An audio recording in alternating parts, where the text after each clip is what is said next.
watching Business Access TV. Business Access. Business Access. Business Access. Business Access. You are watching Business Access TV. Business Access TV. Serious about business. Serious about business.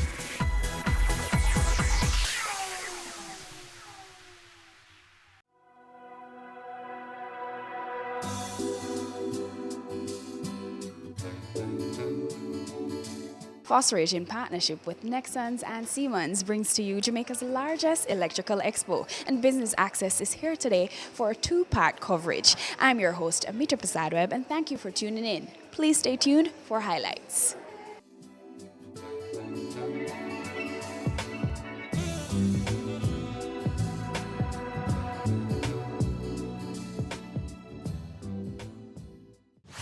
Phosphate, I think it's becoming a great company for a lot of Jamaicans. We started just about 25 years ago when we had only 2 persons. So why an electrical expo now? Why not?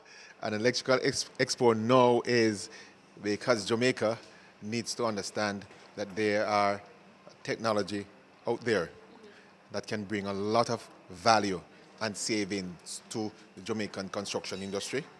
And so we need to, one, get that knowledge that we have with our partners to the consultants, to the contractors, the engineers, and even the schools, the educational institutions, so they can now start building this kind of a energy-saving efficiency in their project. You see, it's important to note that you can buy a light bulb, which is fantastic. You can buy an LED tube, which is fantastic. We all sell those. But that will save you so much and no more. But if you build from your consulting base, from when you're building your project, you're designing your project, you build in the energy-saving systems, then you can save so much more. We have decided to have these workshops, and we have decided to invite youngsters. We have a group from UTech, from Caribbean Maritime University, from Hart Training Institution. We have a couple more training institutions, and I think the number I have of them coming here today is maybe 150 of them in total. And they are being taught how these products work. Some of these products they would have heard about by reading books or whatever it is and so on, but now they can see them, they can feel them, and they can touch them. And that's what we are bringing to Jamaica today. Picture this grand ballroom without lights, from the beautiful chandeliers, this stage without the use of this microphone, your factory spaces without pumps and conveyor belts, your homes without refrigerators. Hard to imagine, isn't it? Well, all of what you have just imagined yourself without has been made possible by electricity. And that is what we celebrate today at this, the inaugural Electrical Expo, being presented by Phosphorate Company Limited and their partners Nexans and Siemens. And on that note, we take a short break, but more when we return.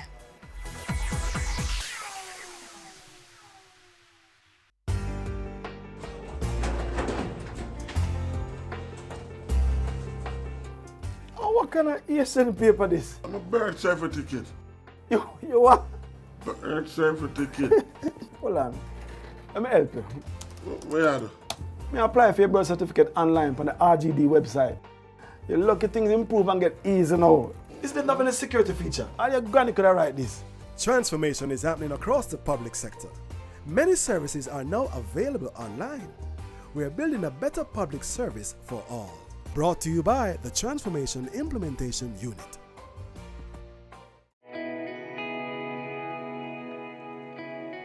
Every day you wake up, you have another opportunity to make this little island better, safer, a place where we all can be proud to call home. It's time we all recognize that every little thing we do has an impact on the Jamaica we live in now and the country we're leaving for our children. So promise me this, promise yourself this. No more will we tolerate criminals, even if it's our relatives. Tell them they're doing something wrong. Tell them to stop. Tell them no more robbing our children of the Jamaica they deserve. Tell them no more. No more crime.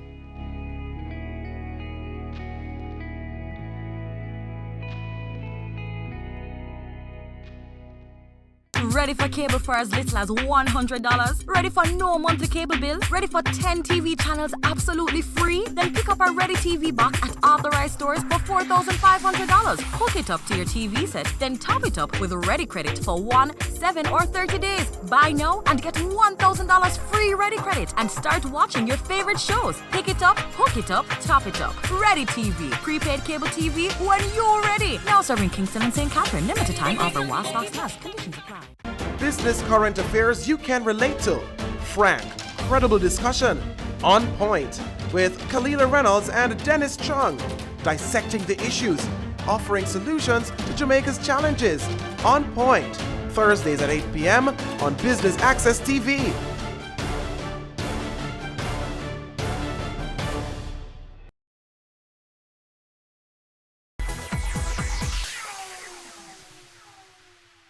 Welcome back and thanks for staying with us. Let's join our presenter on stage. I am standing here and I'm looking at a group of people and I'm seeing the future. And I'm saying this is exactly what we want to influence, the future. You look very well and we are very happy to have you here this morning.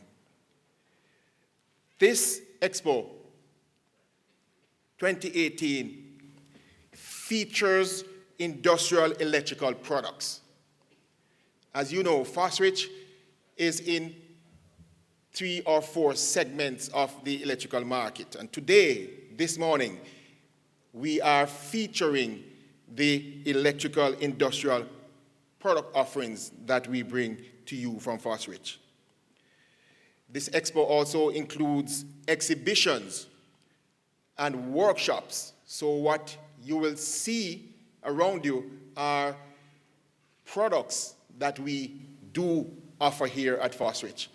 And then we will have workshops throughout the day at various locations, maybe 4 locations. We'll have workshops where you can ask your questions and you can get answers for whatever you are interested in. We have a responsibility, we think, to bring the best innovation in products that meet the need of the market in Jamaica, and that's why we are here. We will also demonstrate how these innovations can positively impact the building, construction, and the energy sectors of our country. For example, today, Siemens will display some of their serious innovation products. A number of drives and contactors, and there is also a very, very interesting launch that will take place by the Siemens team today.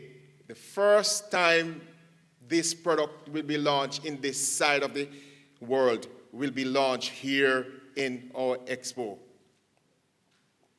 And so the soft starter workshop is one that I think a lot of the engineers and technical persons can't miss. So we are looking forward to that from the Siemens team. We are partnering to bring great results to Jamaica. And so we create strength, we enhance knowledge, and we drive towards results as partners. And so this expo is a way of showing you that this partnership is something that can do what we've said, create strength, exchange knowledge, and drive towards results. We are offering what we call a 1 point of contact solution for your projects. If you have your projects, you can bring your projects to Fosrich. We can help you to design your projects. We can supply the goods for your project, and we will do vendor financing for your projects. If it's too big, then this is why we have our financial partners here. Partnership again. And so we will make the connection so we can help you to achieve your project goals. So please, bring your projects to us. We can do what we say we can do.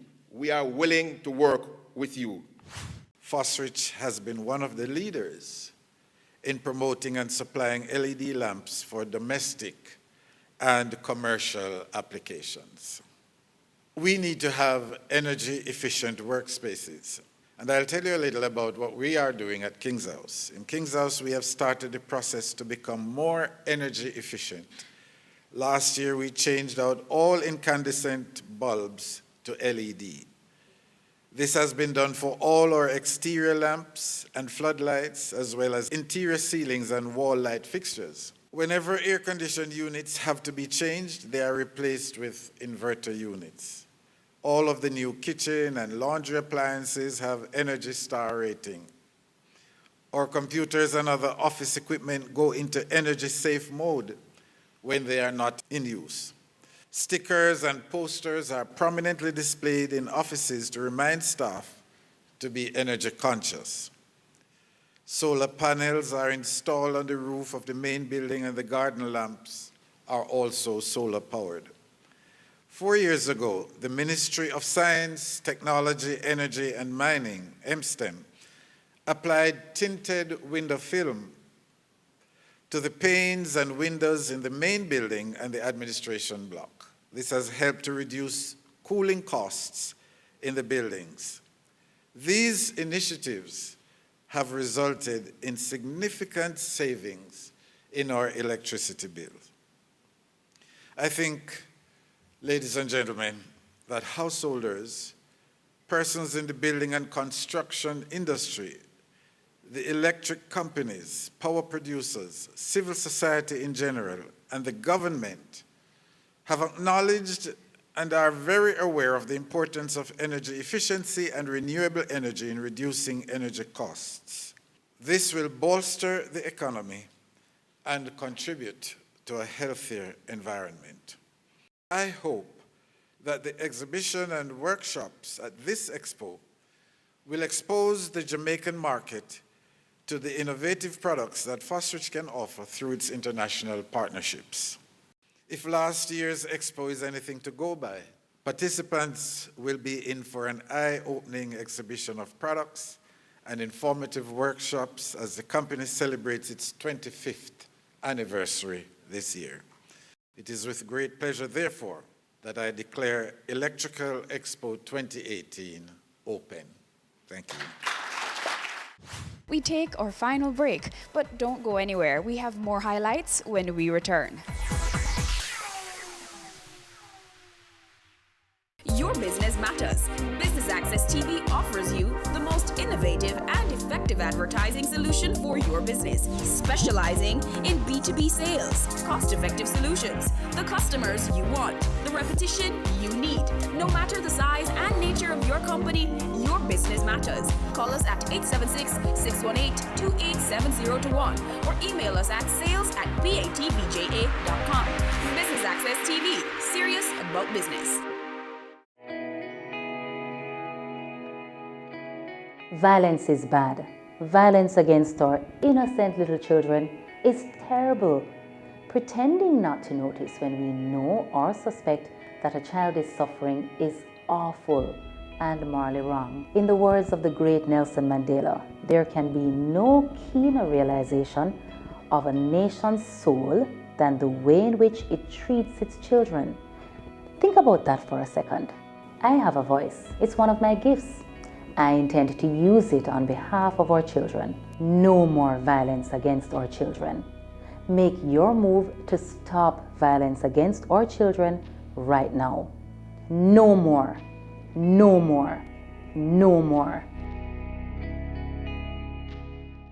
It's season 12, and Wealth Magazine Business Access is here to keep you business savvy. With an impressive mix of some of Jamaica's most inspiring business moguls, we continue to keep Jamaica informed, empowered, and ready to dominate. Tune in Sundays at 5 p.m. only on BATV. You're watching Business Access. Business Access. Business Access. Business Access TV. Serious about business.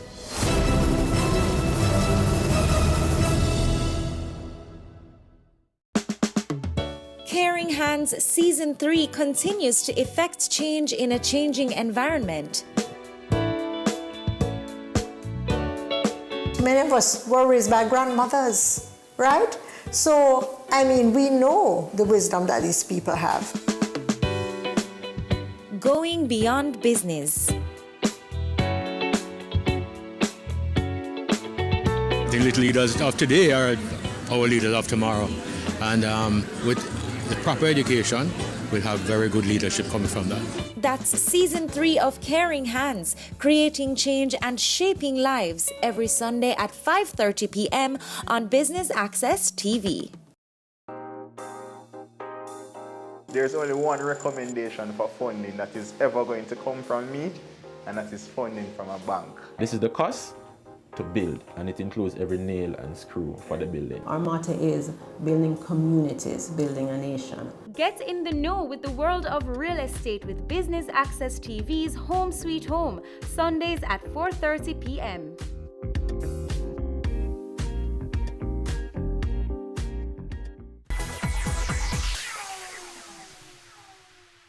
Thanks for staying with us. If you are just joining us, we are here at the Electrical Expo. Please stay tuned for more highlights.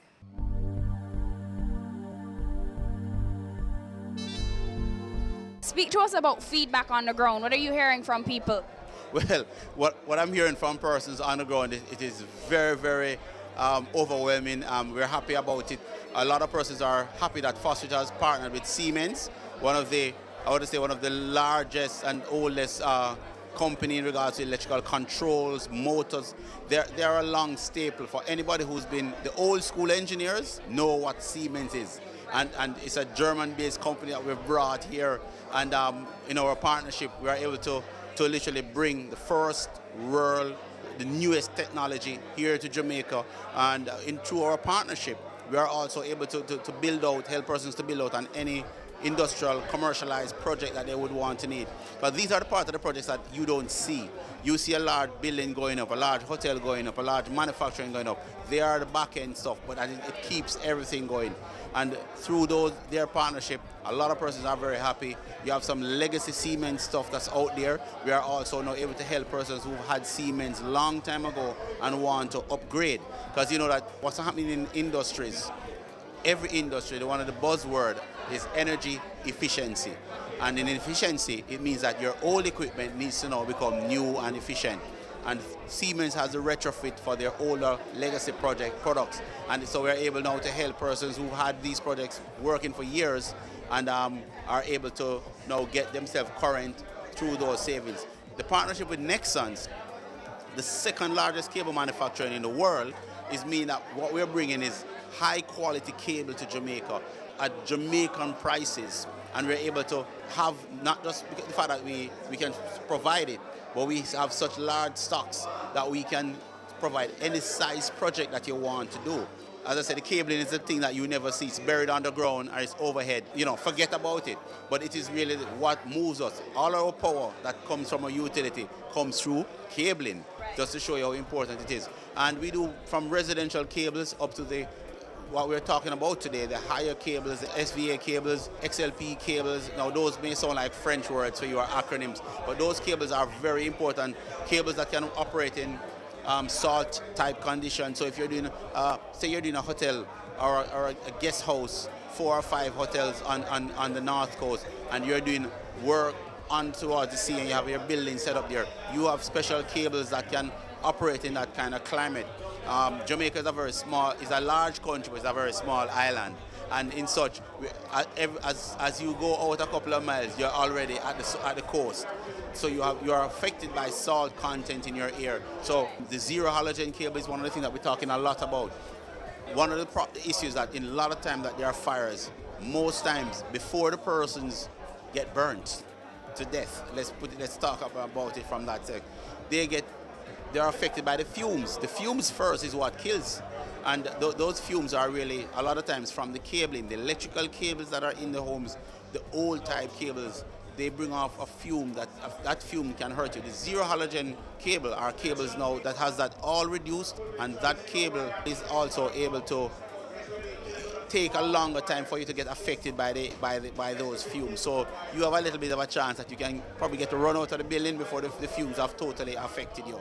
And so, as I said, Nexans is a French company. So Fosrich went to Europe. We went to Europe, and we got two of the biggest powerhouses in Europe to partner with. We've also partnered with GE through Current, and Philips. We're doing a lot of LED lighting. So all of the current LED lighting that you're seeing, you see how utilities are changing out the street lights. After we did Sabina Park and lit Sabina Park, Fosrich as a company said, hey, guess what? If we can bring this value to Jamaica, even as a simple sporting event, we are saying that let's bring it everywhere. Let's bring it to your homes. Let's bring it to your offices, your factories. And one of the biggest things for commercialization, what's happening, we're looking at a lot of industrial parks. There are a lot of footprints that have been set out, and that we're going to have industrial parks being built all over Jamaica, right?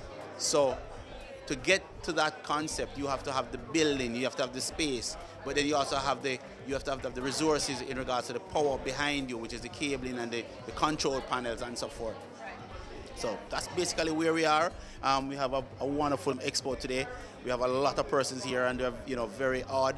Siemens just launched their new motor control soft start system. It is, if anybody who's out there who has not come down yet, it is really what they need to come and see. It is just phenomenon. I mean, I've seen a couple of the big powerhouse players come in, and they went into the seminar, and they're very, very happy and surprised of the capacity. Everything is just at a fingertip. You can get alerts through your phones. Smartphones is not just for just surfing the social media. It is also a work tool, and you can literally be anywhere in the world and you know exactly what's happening in your factory or your industry. And protection and efficiency, one of the things that affected us in our industrialization in Jamaica had to do with, we took a lot of time to modernize the older factories, and so a lot of them died. What we're talking about now is bringing that kind of modernization, because in most instances we know that our high utility bills is what is one of the factor that pulls down our capacity to be able to produce and challenge everybody else in the region. So we have to be very smart, and to be smart, you have to start saving. And you already have the footprint. You need the pumps, you need the motors, you need all of this industrial equipment, but you also need to know to do it smartly. And it says it's better to work smarter, not harder. And that's what Fosrich is doing, bringing the smart technology, so your equipment is not working harder, but is working smarter. It's also with the efficiency, it also now reduces your downtime. And another thing that we will lose a lot in our productions are downtime. No manufacturing in Jamaica now can afford a 1 hour downtime. 1 hour downtime, you have staff that's sitting there doing nothing. You have production capacity that you can't make up, because if you are to make 100,000 metric tons of something for the day, and you've lost half of the day, you physically can't make that 100,000 metric tons again. So those are some things that, after a day has gone, you can't get it back. Well, it's the same thing. After you've lost the opportunity to produce, you cannot make it up. You're only going to use up opportunity that you'd have had for the next day. And, we want to thank you and Business Access and your listeners and your watchers to come in. Thank you for being here and to be able to share this moment with us here at Fosrich.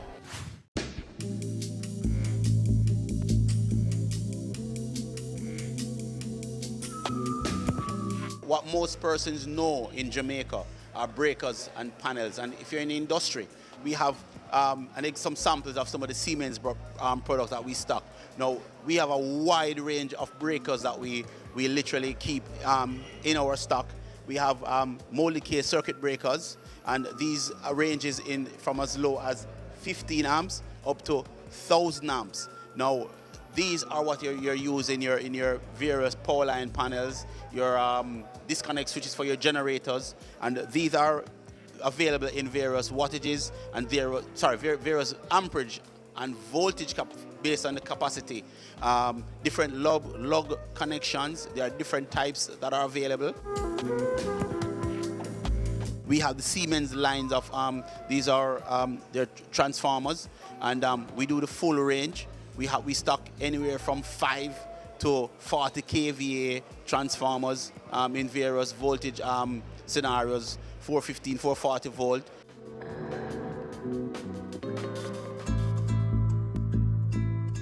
These push button controls are the new design, new type that are available. They are available for all industry application, and we're talking about push button switches that can operate in oiled type environment, harsh industry. These here can operate underwater, so your wet, damp locations. You can have your start, stops, various switches.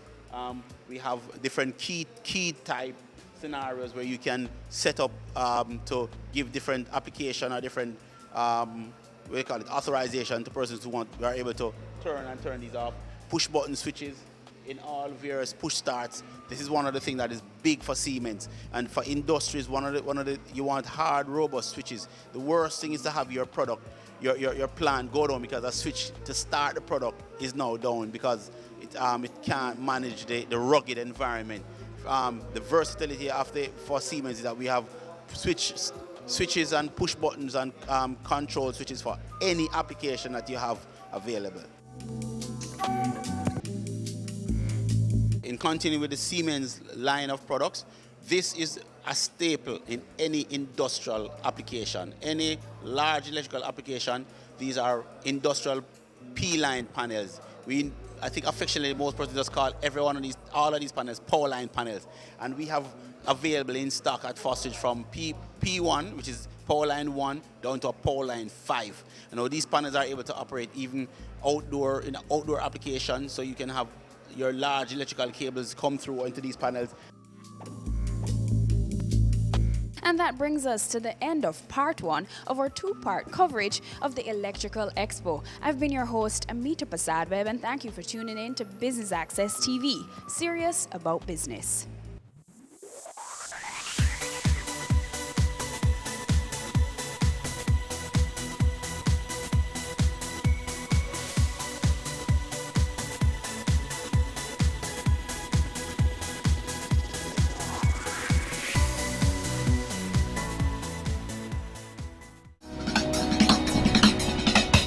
Cameo brings the creative industries to life,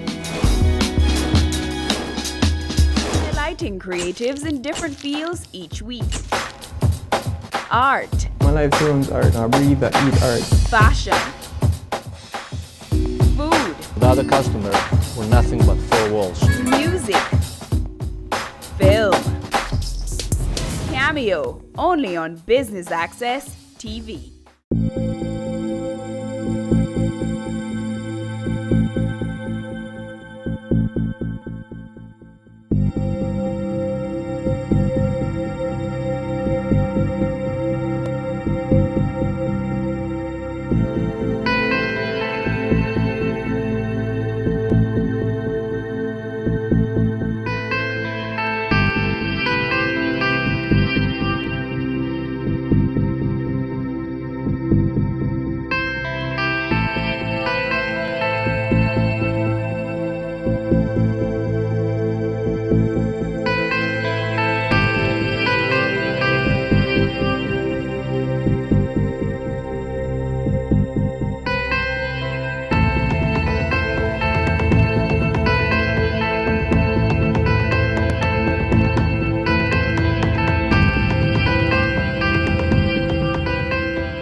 Our women are the backbone of our society. They deserve to be protected and respected. Domestic violence is not okay.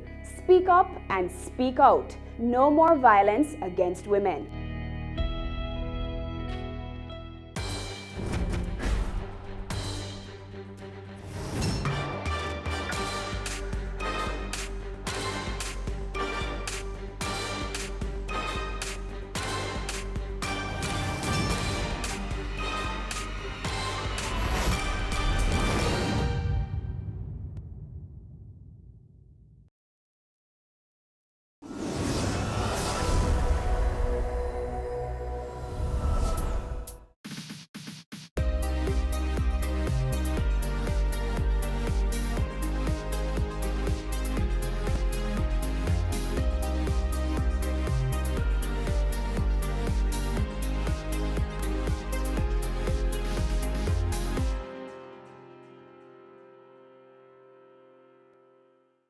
Hello there, thanks for joining us on another edition of Jamaica Magazine.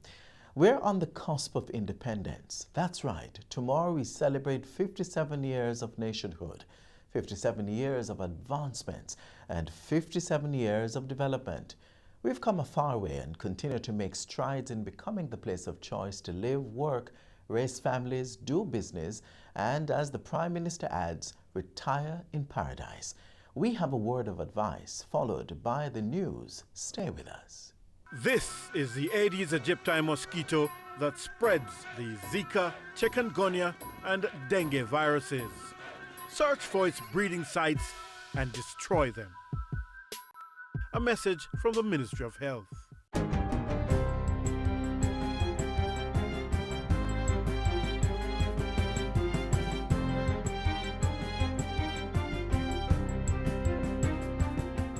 Good day, I'm Stephen McHugh, and this is your JIS News for Monday, August 5. July has recorded its highest ever arrival figures, with the Tourism Ministry estimating 250,584 visitors for the summer month. This now means the island has welcomed nearly 2 million visitors from January 1 to July 31 and has earned over $2 billion. Portfolio Minister Edmund Bartlett says these are phenomenal numbers, which have been the result of impressive progress over the past 5 years. So far this year, the country has recorded an increase in arrivals of 132,980 visitors, almost doubling the performance from last year. Meanwhile, earnings as projected is 8.4% higher than last year. Minister Bartlett says this performance places Jamaica in a good place with the industry globally and outpaces the ministry's projections. The Jamaica Constabulary Force has provided 8 buses to safely transport rank-and-file police officers to and from work. Commissioner of Police Major General Anthony Anderson officially handed over the buses to the Jamaica Police Federation at his office on Old Hope Road last Friday. He says it's part of a broader welfare program that the force has been rolling out for policemen and women. This came out of an incident that happened a few years ago where one of our members got killed whilst off duty, and it was felt that providing this service would provide that sense of security for our police officers. It's really important as they protect the society that they also, when they're off duty, are protected. Chairman of the Police Federation, Sergeant Patray Rowe, welcomed the buses, which will be going to the police divisions of Area 1, 4, and 5. Certainly the Police Federation hopes that in due time we will have a broader fleet of buses to service the entire island.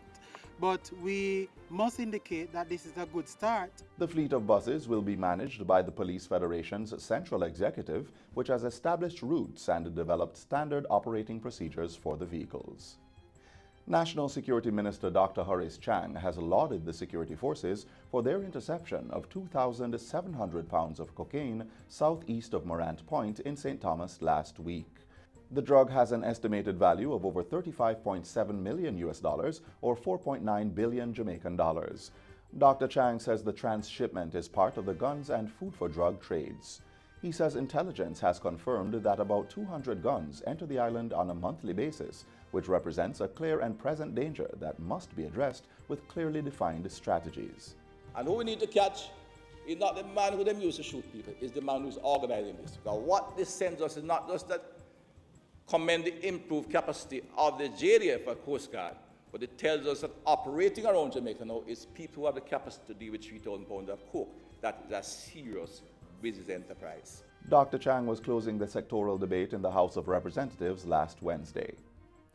Also coming out of Parliament, Minister Carl Samuda has announced that students who underperformed in the first sitting of the Primary Exit Profile PEP will benefit from interventions in Grade 7.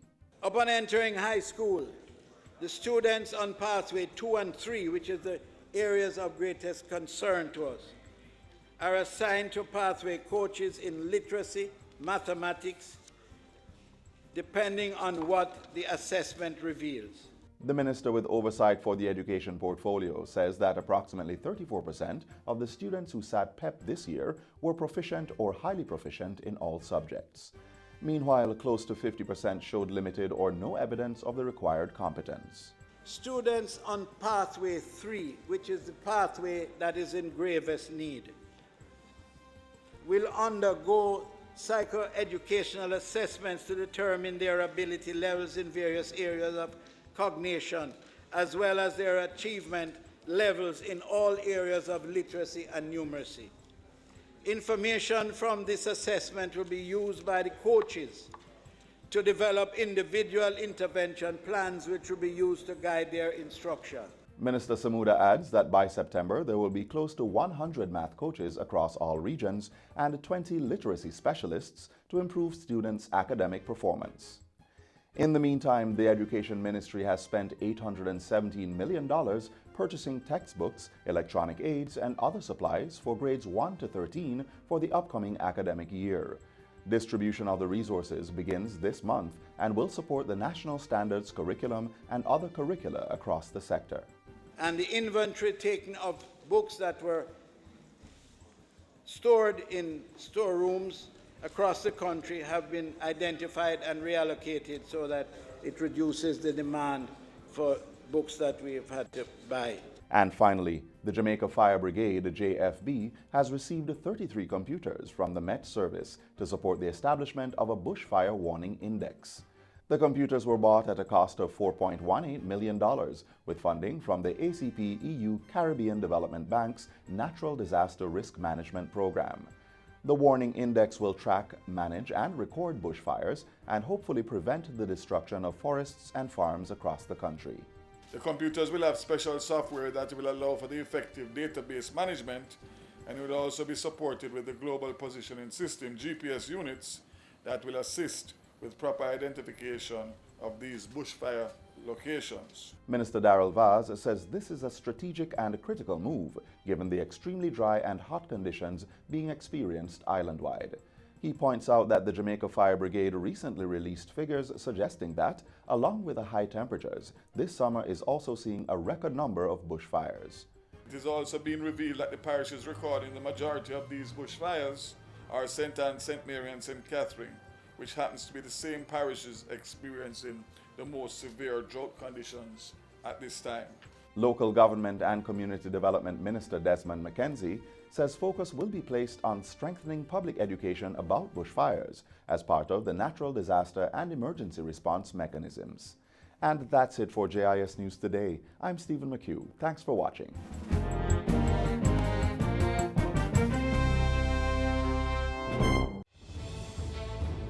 Water is precious. So we encourage everyone to practice the 4 R's of water conservation. Always remember to reduce your use of water wherever possible.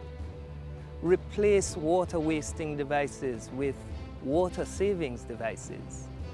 Reuse water wherever possible. And wherever leaks are found, please repair them and repair them quickly. Don't delay. Practice the 4 R's of water conservation today. We're in a celebratory mood. After all, Jamaica officially reaches 57 years of political freedom tomorrow. What does this mean? Watch this.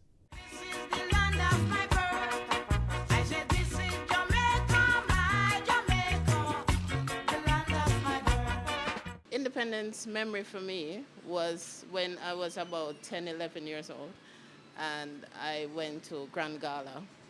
And when I used to watch the parade going around and then go to the stadium and watch all the floats and stuff, that's what I can remember from when I was a little child. We just used to go a street and dance and never pay no money. The music free. And you just dance and enjoy yourself till you go home. Last year, Independent, I go to stadium and I enjoy myself. Me and my granddaughter, and I enjoy myself a lot.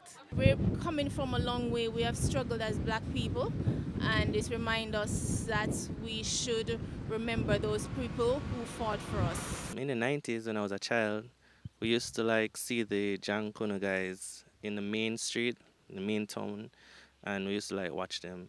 I went to Grand Gala, and it was better than the rest of my Independence days I spent because it was fun to see, the whole festivities and thing, and it was Damian Marley who performed, so that was really good.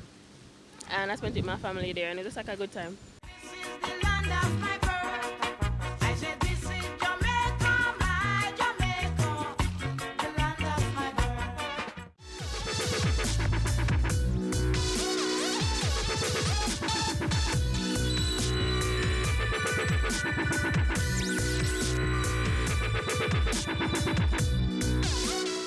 We continue to pay tribute to the fathers of this great nation that is Jamaica by remembering another of our heroes who also holds the distinction of being the island's first Prime Minister, Sir Alexander Bustamante. He was a commanding figure, a ruggedly handsome and stylish gentleman who was very sure of himself. He was born William Alexander Clark in Blenheim, Hanover in 1884. At age 20, he did what was typical of many middle-class Jamaicans like himself, migrate to make a life abroad. For the next 30 years, his adventurous spirit took him to several countries, including Panama, the United States, and Cuba. And during his travels, he changed his name from William Alexander Clark to Alexander Bustamante. In Cuba, the seeds of what later became his lifelong passion were planted as he watched Cuban workers agitate for better working conditions. In 1933, he was in Cuba. In fact, he left Cuba for Jamaica. And as you know, in Cuba, there were thousands of Jamaican workers in the Santiago Oriente region. And he would have seen the agitation in Cuba in 1933 as Cuban workers, in fact, were in rebellion in 1933. Upon his return home in 1934 at age 50, Bustamante set up his business in downtown Kingston. This brought him in daily contact with the woe and misery of the Jamaican people. He goes into the money lending business, and who better to understand the conditions that people suffer than someone who lends money. And this, I believe, must have developed in him the almost hobby of writing letters to the press commenting on the terrible conditions existing in Jamaica in 1938. He bombarded the Gleaner, the island's main newspaper, with letters about the plight of Jamaican workers. These letters were regarded as hostile and earned him some unsavory labels such as pest, communist, and usurper. Around September 1937, Bustamante seemed to have taken the decision to be the voice of change for the Jamaican worker. He took his campaign to the street corners and homes all over the island. From Westmoreland to Kingston, Bustamante drummed up support, encouraging workers to protest for better working conditions. When the workers on the waterfront in May 1938 went on strike, it's a completely spontaneous thing, St. William Grant, an ex-Garveyite, actually approached Buster. I said, come and talk to these wharf workers. When he went down to the wharf, the workers were a little bit unwilling to talk to him because Buster was a brown man or near white. But Grant actually persuaded them to listen. And this is how he actually got a toehold into the labor movement in Jamaica. He was affectionately called Buster or Chief, the champion in the struggle for workers' rights. Those whom he represented stretched from the sugar fields in the west to the docks of Kingston and to the banana fields in the east. And Jamaicans embraced him wholeheartedly. He had a common touch. And he was very much easy and at home in some back room of some shop, eating saltfish and crackers and whatever, you know, having a drink and elbowing with the people and talking very much at home. Not that he, he was always the boss, you know. Buster, he wouldn't suffer, any foolishness. But he rubbed shoulders easily with people. And you see, he was a street man, street corner man too, loved to talk on the street corners, quite at home. Buster's determination to represent the workers made him a thorn in the side of the colonial authorities. His now famous battle cry, "Shoot me but let my people go," made him a hero in the eyes of those he represented. The workers' confidence in him translated into mass support for the Bustamante Industrial Trade Union, which he formed in May 1938. In no time, it was a tremendous success. It was a blanket union which would have incorporated people of all occupations, laborers, artisans, wherever. And they kept the fees fairly low for membership, and I think that helped. And it certainly became up to 1948 or so, it was the largest trade union in Jamaica. The support also spilled over into the Jamaica Labour Party, which Buster formed in 1943 to compete in the 1944 election, the year of universal adult suffrage. The fact that he swept the elections, I think, is part of an indication of the strength of the BITU and how well he himself was personally known throughout the island. Buster's success in the election carried over to the next election, and he won a second term in office in 1949. He became Jamaica's first chief minister and started the work to get Jamaica to become a part of the British West Indian Federation. Jamaica became a member in 1958 during the term of office of the other political party, the People's National Party. However, Buster later changed his mind about Jamaica being a part of the Federation, as he felt that it would drain Jamaica's resources to help the other British territories. I think in principle a little bit reluctant to believe that the Federation had the resources to be viable, because there are times they refer to the Federation of Paupers. We're all poor people. And I think he also projected the image of a federation in which Jamaica's resources would be drained to assist islands which are even poorer than us. So everybody will become poor. This was his kind of thing. But I don't think that the intention was ever to create antagonism between Jamaica and the rest of the Caribbean. Buster again took up the role of the defender of the Jamaican people, who backed him when they voted by a referendum to withdraw Jamaica from the Federation and start Jamaica's move towards independence. His political first came again when the JLP won the 1962 election. At age 78, Bustamante was named the first Prime Minister of an independent Jamaica. 2 years later, due to illness, he left the political scene and in 1967 retired from public life.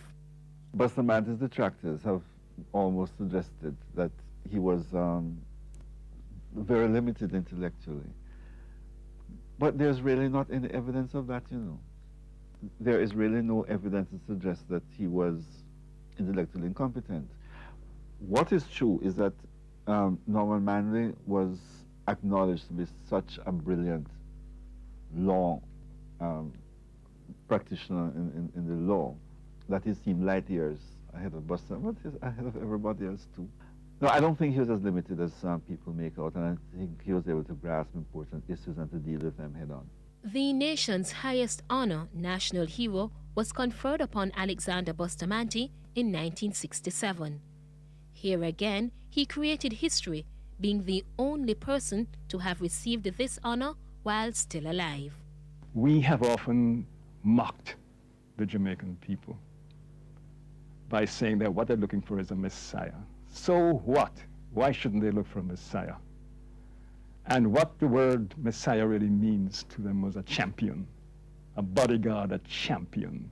And I think what the Jamaican people have always wanted is a kind of leadership, especially in the old days, that would be able to take them out of the gross difficulties under which they labored, lift them out of it, give them a vision and hope of where they ought to go. You can't abandon people and say, shift for yourself. You have to bring them together and give them that leadership and vision about themselves and their country.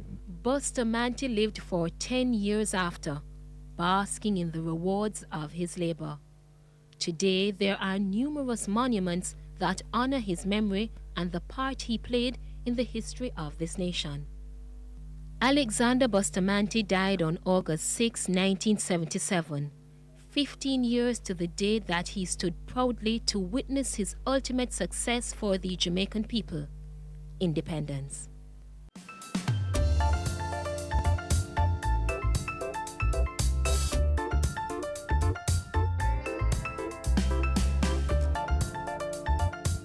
Watch as we pay tribute to another nation builder. He's a national hero, served as Jamaica's premier, and founded a political party that is still active today. Find out more about Norman Washington Manley next.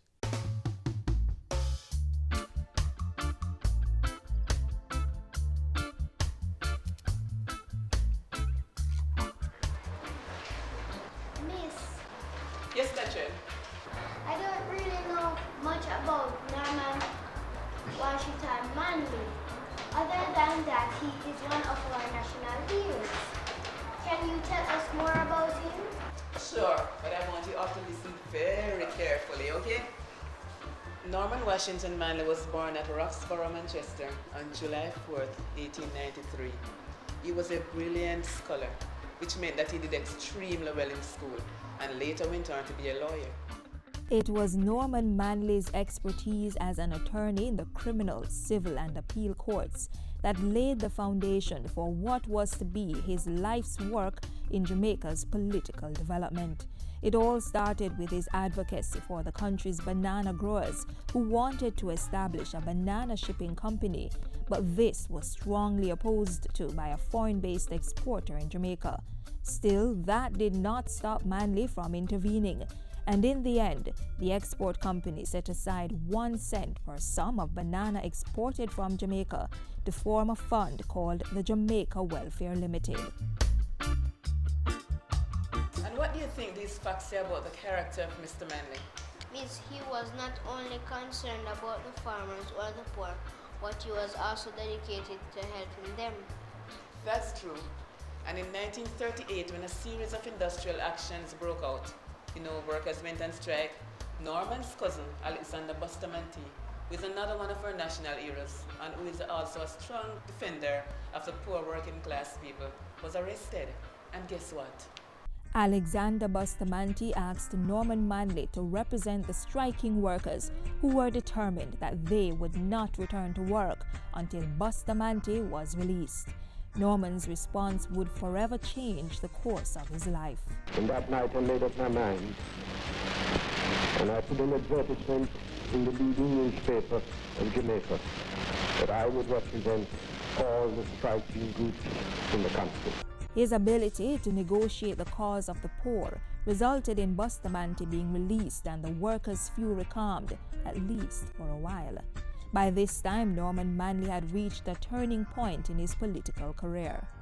And it was then I realized that the time had come to make a new political move. We had had 300 years of British rule without self-government, and it looked as if it was about time we started to take an interest in our own affairs. Miss, what he meant by new political movement?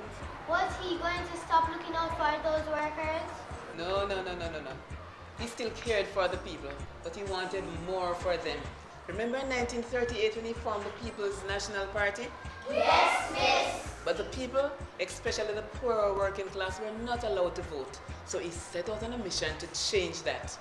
Norman Manley was deeply involved in the fight for a new constitution for Jamaica and was among those who helped to bring the country to full adult suffrage in 1944 from a reluctant British colonial rule. Manley strove for self-government in a climate that was largely hostile to the idea, and after Jamaica withdrew from the Federation of the West Indies, he set up a joint committee to decide on a constitution for separate independence for Jamaica. With great distinction, Manley led the team that negotiated Jamaica's independence from Britain. Throughout his political career, Norman Manley was elected Chief Minister after the 1955 election and later as Premier in 1958. Are you enjoying the story so far, guys? Yes, Miss. Miss, what can you tell us about his personal life? He was married with children, one of whom is Michael Manley, and he later became the Prime Minister of Jamaica. Although Norman Manley led a busy life, that did not prevent him from finding the love of his life. And sometime between taking up his Rhodes Scholarship to the Oxford University in England and enlisting in the British Army during the First World War, he met and fell in love with Edna Swithenbank. She was an artist and sculptress, and in addition to Michael, the two had another son, Douglas, who also served as a government minister. While helping to create a multi-party system in Jamaica, Norman Manley made the needs of the people the focus of the government. After giving exemplary service to his country, Norman Washington Manley retired from politics in July of 1969. He died in September of that same year at the age of 76, and thereafter was declared a national hero. Well, students, that's all the time we have today to talk about our national hero, Norman Manley. Sadly, we have come to the end of our class, but I have some pictures I would love to share with you.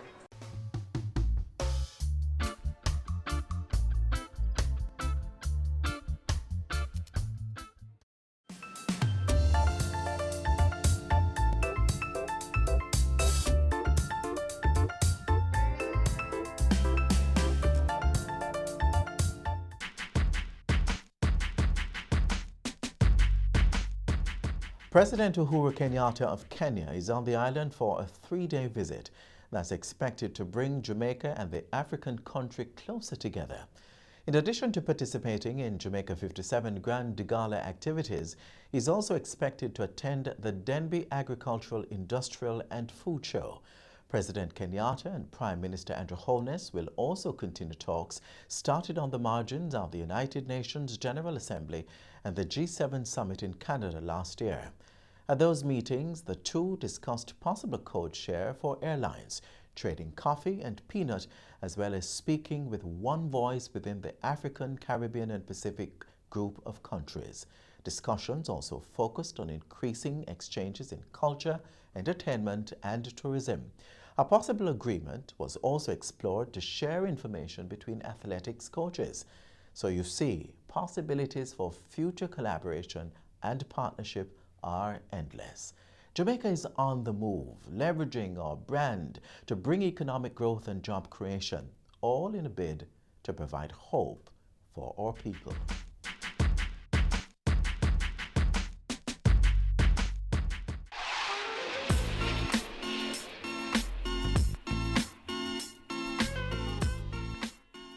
And that's our show. Be sure to join us again tomorrow right here on this station for the independence messages of our Governor General, Prime Minister and the Leader of the Opposition. You may find other interesting items on jis.gov.jm or on our social media pages.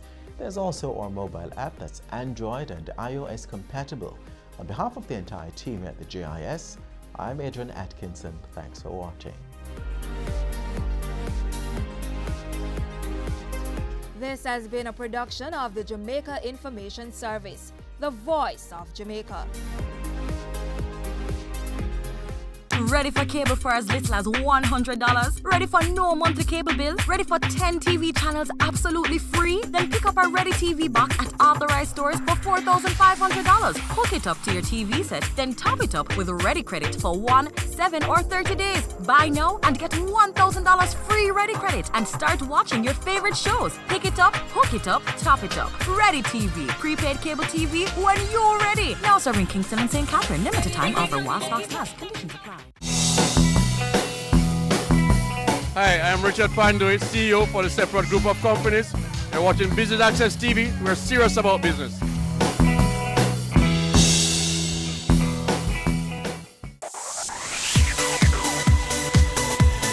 You're watching Business Access TV. Business Access. Business Access. Business Access. Business Access. You are watching Business Access TV. Business Access TV. Serious about business. Serious about business.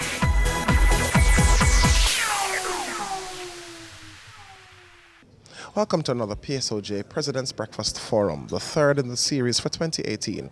Business Access TV is here to bring you all the highlights. Today's theme, Disaster Risk Management for Business Continuity.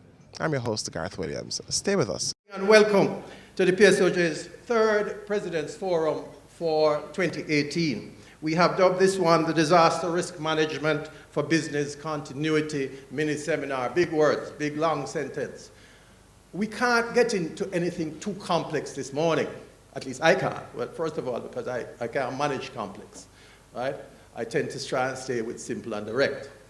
And in order to get across a point, I am going to stay with plan. The panelists will get into the details. If you do not plan for recovery, if you don't plan for disaster, especially when you don't have large resources, and even when you do, you are going to take a hit. You're going to take a serious hit. And this is something that we must know as individuals, as members of the business community, as governments. You can mitigate what is going to happen by anticipating it and planning for it. So, ladies and gentlemen, it's no secret that natural disasters impose remarkable losses on our nation's economy and by extension on the Caribbean's economy and development every single year. Last year's estimated total cost for the region was $215 billion US. And I'm sure the panelists will tell you all those gross and terrible details. That recovery process will go past my lifetime. So we must confess also that notwithstanding the decision from one of the most powerful people in the world that there is no such thing as climate change, the trend in natural disasters shows no decrease. And so there's an urgent need for the states and all partner organizations to make disaster preparedness and risk reduction, especially at the business level, a priority.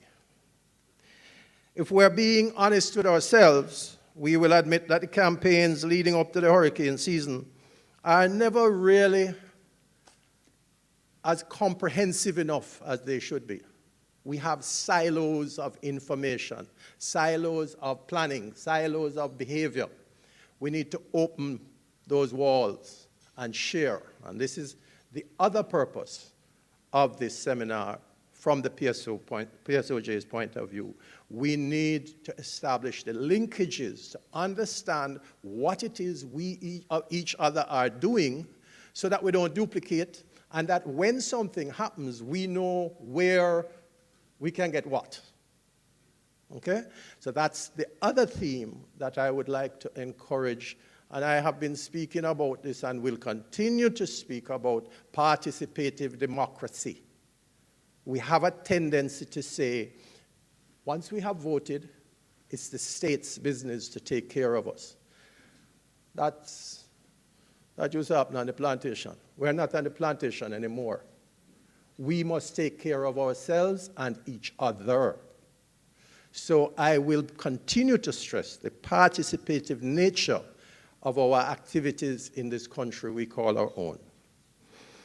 The reality is we can't change where we live and do business, but we can adapt and plan proactively to mitigate against disaster impact.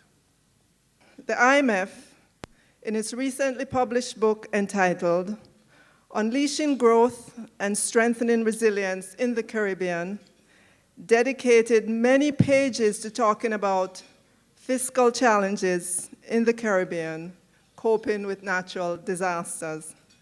The IMF's research shows that since 1950, more than 12,000 natural disasters have been registered globally. During that same period, the Caribbean has been hit by 324 natural disasters.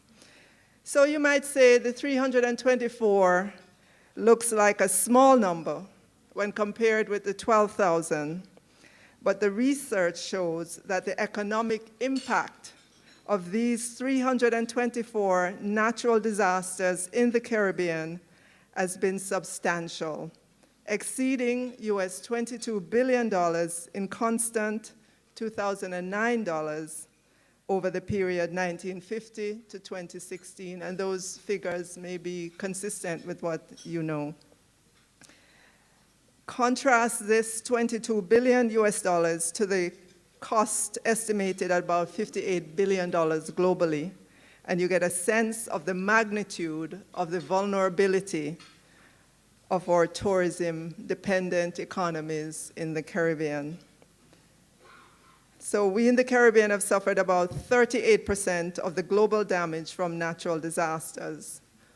Collectively, our little islands with 42.5 million people, compared with approximately 7.5 billion people in the rest of the world, and you can see that we have gotten more than our fair share of disaster.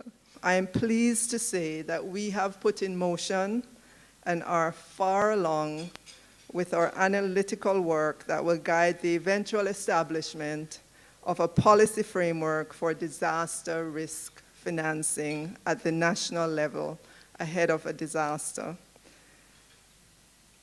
It will be amply consulted with local and international stakeholders. It will be based on the most recent specialized technical analysis available.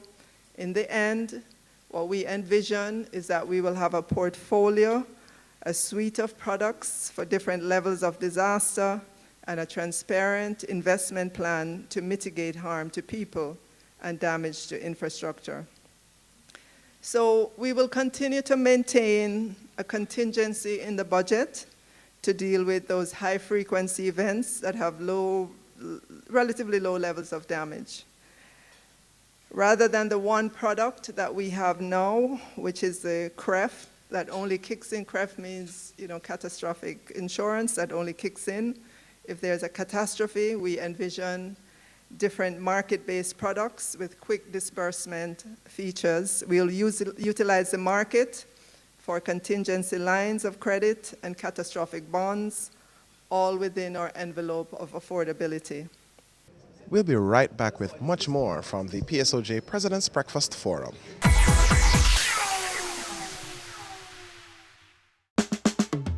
Caring Hands Season 3 continues to effect change in a changing environment. Many of us were raised by grandmothers, right? So, we know the wisdom that these people have.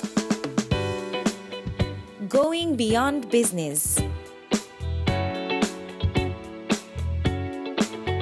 The little leaders of today are our leaders of tomorrow. And with the proper education, we'll have very good leadership coming from that. That's Season 3 of Caring Hands, creating change and shaping lives, every Sunday at 5:30 p.m. on Business Access TV. It's Season 12, and Wealth Magazine Business Access is here to keep you business savvy.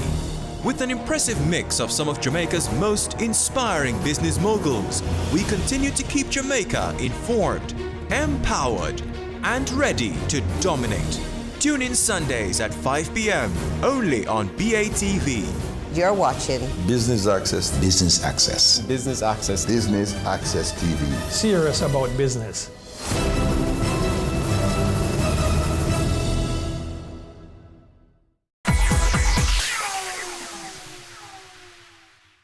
Welcome back to the PSOJ President's Breakfast Forum under the theme Disaster Risk Management for Business Continuity. It only takes a spark, they say, to get a fire going. And I tell you, ladies and gentlemen, active or not active, the ODPEM and the Disaster Risk Management Organization of Jamaica is ready. The rain events of June 2017, March to June 2017, cost us $4 billion in loss, 0.2% of GDP. That was just rain.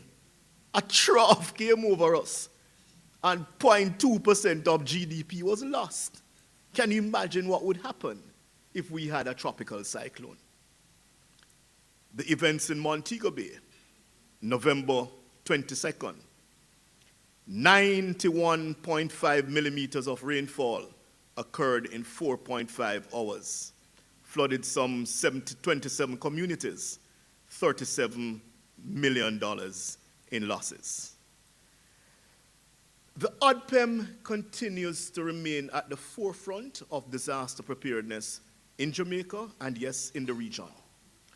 Our preparedness and our preparation programs never stop. We don't wait for the 1st of June to put things in gear. They're always happening. Multiple training activities in shelter management, first aid, emergency operations, damage assessment continues. Public information is a normal part of our processes. Shelter preparations. Right now we have some 700 shelters across the island, which are all certified, equipped, management team in place, ready for the first sign of an event. When we have these events, I know people go home, they batten up, they take their precautions, they stock up. But I am not sure where we are as businesses in Jamaica. I am not sure how many businesses in Jamaica have plans in place, large or small. And let me tell you, in a former life, I was involved with occupational safety and health. And one of the things I found very disturbing is that most of the companies that had these plans were companies that were either owned by an overseas entity or traded overseas. Our local companies did not bother with it. There's no law that say that they have to have it. And they don't. Many do not have it. And so the question is, where is your alternate site for your office? What if the facility that you now occupy were to be compromised by, yes, a hurricane or an earthquake? Do you have somewhere else that you can go to and run business? How is your information system platform set up? How is it organized?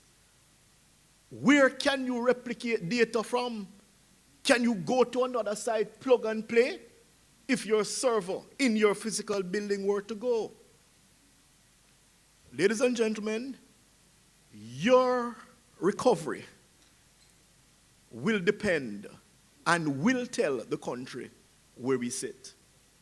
We are now in the process, working alongside the UNDP, of rolling out a governance continuity plan, a continuity of governance plan. And this is the plan that deals with the macro picture of how government continues after an impact. But it cannot happen without the private sector. So we are vulnerable to a range of hazards. You name them, and we are exposed to them. We are ranked as the 3rd highest country to be exposed to more than 3 hazards across the world. And what that means to us is that we have to be prepared for all of them. Being prepared has to do with steps that we take to prevent an emergency from happening. It has to do with the steps that we take when the emergency is happening. And it also has to do with steps that we take after the emergency has occurred. And I think that is what we were looking at more this morning, the continuity of business. How does someone get their business back up and running after a major shock? And so we're saying to persons that you have to now sit, and a plan has to be put in place for that. And that plan could be one sheet of paper. Yes, it could be as simple as that. What are the things that you have that could cause your business to collapse? What are the things that you have that could impact your business adversely? And if you have identified those, can you now take steps to prevent that from happening? So the theme of my presentation is a call for action with respect to disaster risk management for business continuity. So just to share with you some of the terminology that the Government of Canada uses: EM for emergency management, ERT for emergency response team, to get our internal teams ready and ramped up whenever there's a crisis. And we follow the Incident Command System, ICS. So with the impact of climate change, we would all agree that it is expected that every year the hurricane season is becoming more precarious. The strength and intensity of major hurricanes as we saw in the last 2 seasons, is of grave concern to us all. We all have to contend with the unique global political climate, as well with diminishing resources and capacity limitations. So before moving to Jamaica, I worked in Colombia for 3 years as the Readiness Security Program Manager at the Embassy of Canada. Colombia has to contend with earthquakes and other types of disasters as well, criminality, etc. And during my time in Colombia in 2014, I had the great opportunity to pursue an executive education program at Harvard University's Kennedy School of Government called Leadership in Crises, taught by professors Arnold Howitt and Herman Dutch Leonard. And I brought the text today, Managing Crises, Responses to Large-Scale Emergencies. So one of the ideas I wanted to share with you is what the professors talk about, a comparison of the response modes for routine emergencies and crises emergencies. How is a crisis defined? By the scale, by the novelty of the type of crisis that we have to contend with. So if the crisis is obviously so large, we have to approach it entirely differently to deal with it effectively. So just to share with you some frames of reference for the response mode between routine and crises. So how does our situational awareness and expertise have to be for a crisis? It has to be, our expertise has to be low, but with an openness to recognizing the novelty that is necessary. Our decision-making has to be cognitively driven and analytic. Our skills required, incompletely specified, but creativity and improvisational ability are important. How about our leadership? Adaptive, comfortable sharing authority, skilled in eliciting ideas from the team, and innovative. How about our organizational structure? It has to be flattened for solution development. It has to be more hierarchical for design, hierarchical for execution. How about execution? It must be fault tolerant because solutions have been improvised and are thus not fully tested or practiced. So the professors say that, and I'll read, the ability to routinize emergency responses is an enormous organizational strength and permits responders, through experience and advanced planning, to deal quickly and effectively with a host of critical circumstances. Moreover, the ability to look ahead, to imagine future challenges, and make effective plans. We need to assemble the necessary resources, train personnel in advance of the occurrence of an emergency to transform the potential crises into a more manageable and thus routine event. It doesn't matter if you have a small business or a big company with fare from abroad. You have to be ready. You have to be prepared. You have to plan in ahead in order to face any problem that can be caused, but it could be even a disease. Remember when Zika affected the region, the Caribbean region, also the tourism was affected. Most of our countries, almost all of the countries in the Caribbean depends on tourism, and anything can impact, any detail can impact that business. And for us that we are on the energy sector, on the oil industry, the success of the small businesses of the countries is part of our business as well. It is not, okay, it's ready. It is not only us to be ready, also our customer need to be ready, and that's one of the reasons why we are glad to share our experience here with you. Now we'll take our final break, but don't go anywhere. We've got much more highlights right after these messages.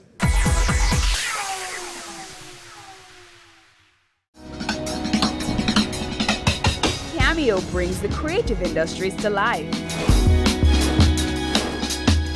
delighting creatives in different fields each week. Art. My life turns art. I breathe, I eat art. Fashion. Food. Without a customer, we're nothing but four walls. Music. Film. Cameo, only on Business Access TV. Business current affairs you can relate to. Frank, credible discussion. On point with Kalila Reynolds and Dennis Chung. Dissecting the issues, offering solutions to Jamaica's challenges. On point, Thursdays at 8 p.m. on Business Access TV.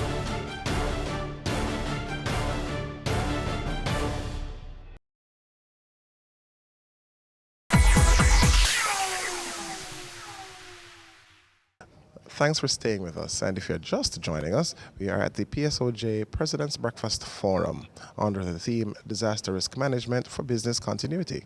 Let's join our presenter on stage. What I'll be discussing this morning is Ray and Neviu's experience with one particular disaster event which brought home to us the importance of properly organizing and planning for any type of emergency. So it's the experience I described is not a natural disaster, but the lessons learned is applicable to any emergency events that you might face. Ray and Neviu had been operating on Spanish Town Road for several years without any significant incident. But on the 1st of December 2009, that all changed. An area that we repair barrels that we use for aging rum, at 5 o'clock, a worker in that area discovered what he thought to be a fire. Just to give you a scale of the event, we lost approximately 59,000 square feet of infrastructure. We lost our electrical grid on the compound. We lost 2 warehouses that stored over 14,000 barrels of rum, and we lost almost 1 million liters of absolute alcohol of rum of various ages. You can imagine the amount of calls that I got the night wondering if Ray and Neviu was out of business and if my friends could continue to get rum after the event. So what did we learn from that event?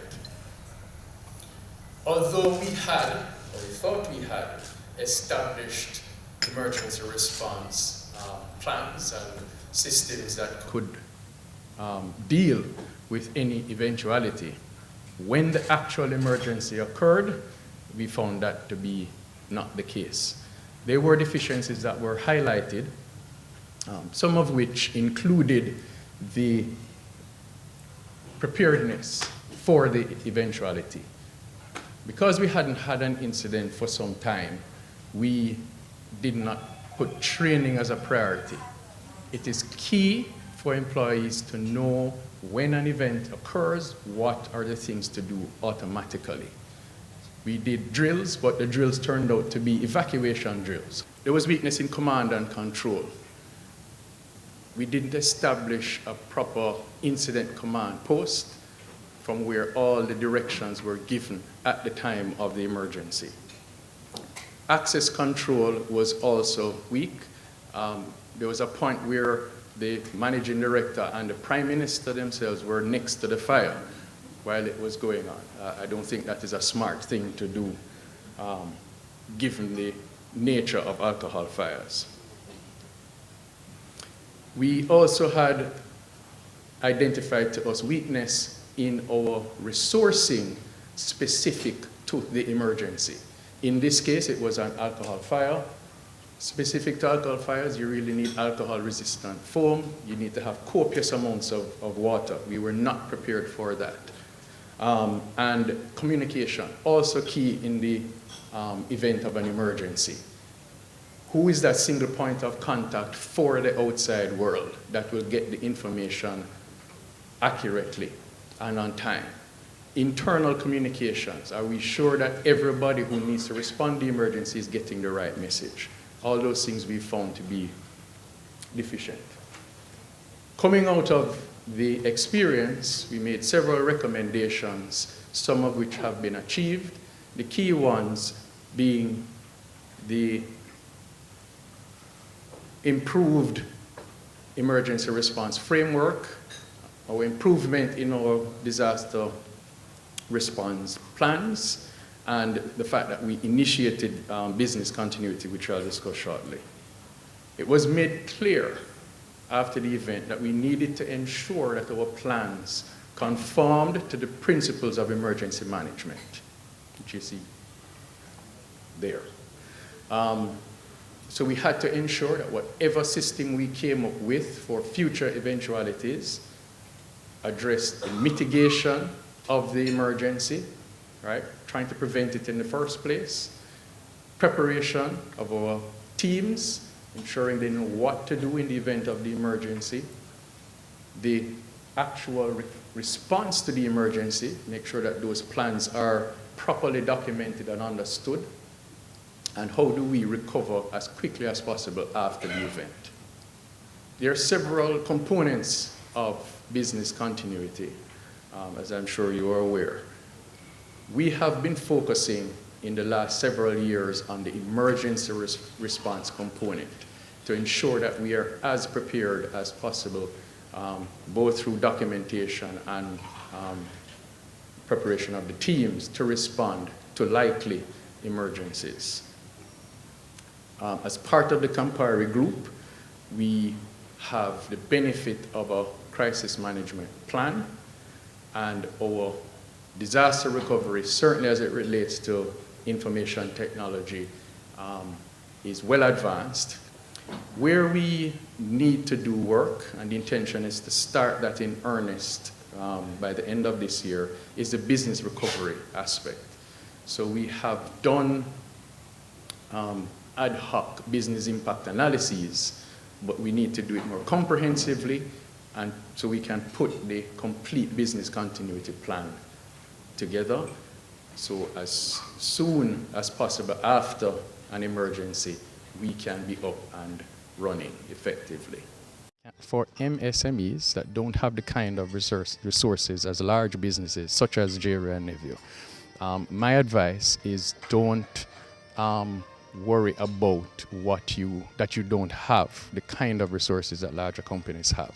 Scale your response to the resources that you do have, but have a plan as to what to do. So, for example, you may not be able to own a generator, but you need to have a plan. What do I do if my power goes out? Can I operate my business by candlelight? Can I buy a small UPS that will help me? So those are the kinds of things you need to think of, alternatives that you can manage within your resources, but you have to have a plan. That is the first step in getting prepared for an emergency. This time around, the theme was disaster risk management and for business continuity. Okay, and what we are trying to do, the approach that we're trying to take is to sensitize first our members and the wider community to the importance of planning. Right? We can't stop natural disasters. They're the acts of God. But what we can do is mitigate the consequences by anticipating the level of risk, anticipating the vulnerabilities, and protecting ourselves against them by preparing for them.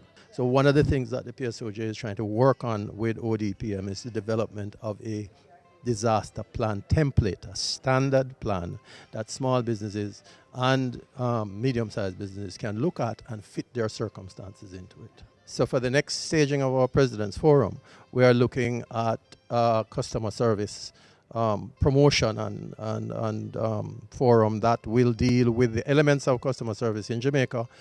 Customer service in Jamaica needs improvement. So that is an area that we are considering for the next forum.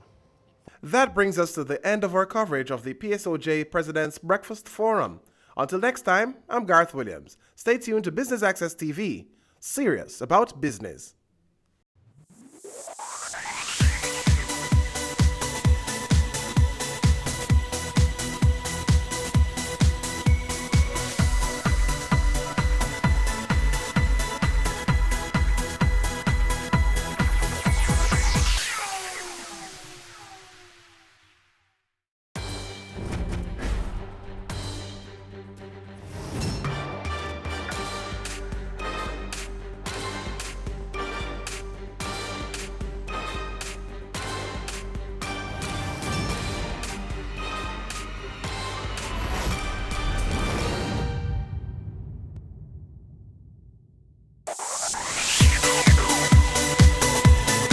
are watching Business Access TV. Business Access. Business Access. Business Access. Business Access. You are watching Business Access TV. Business Access TV. Serious about business. Serious about business.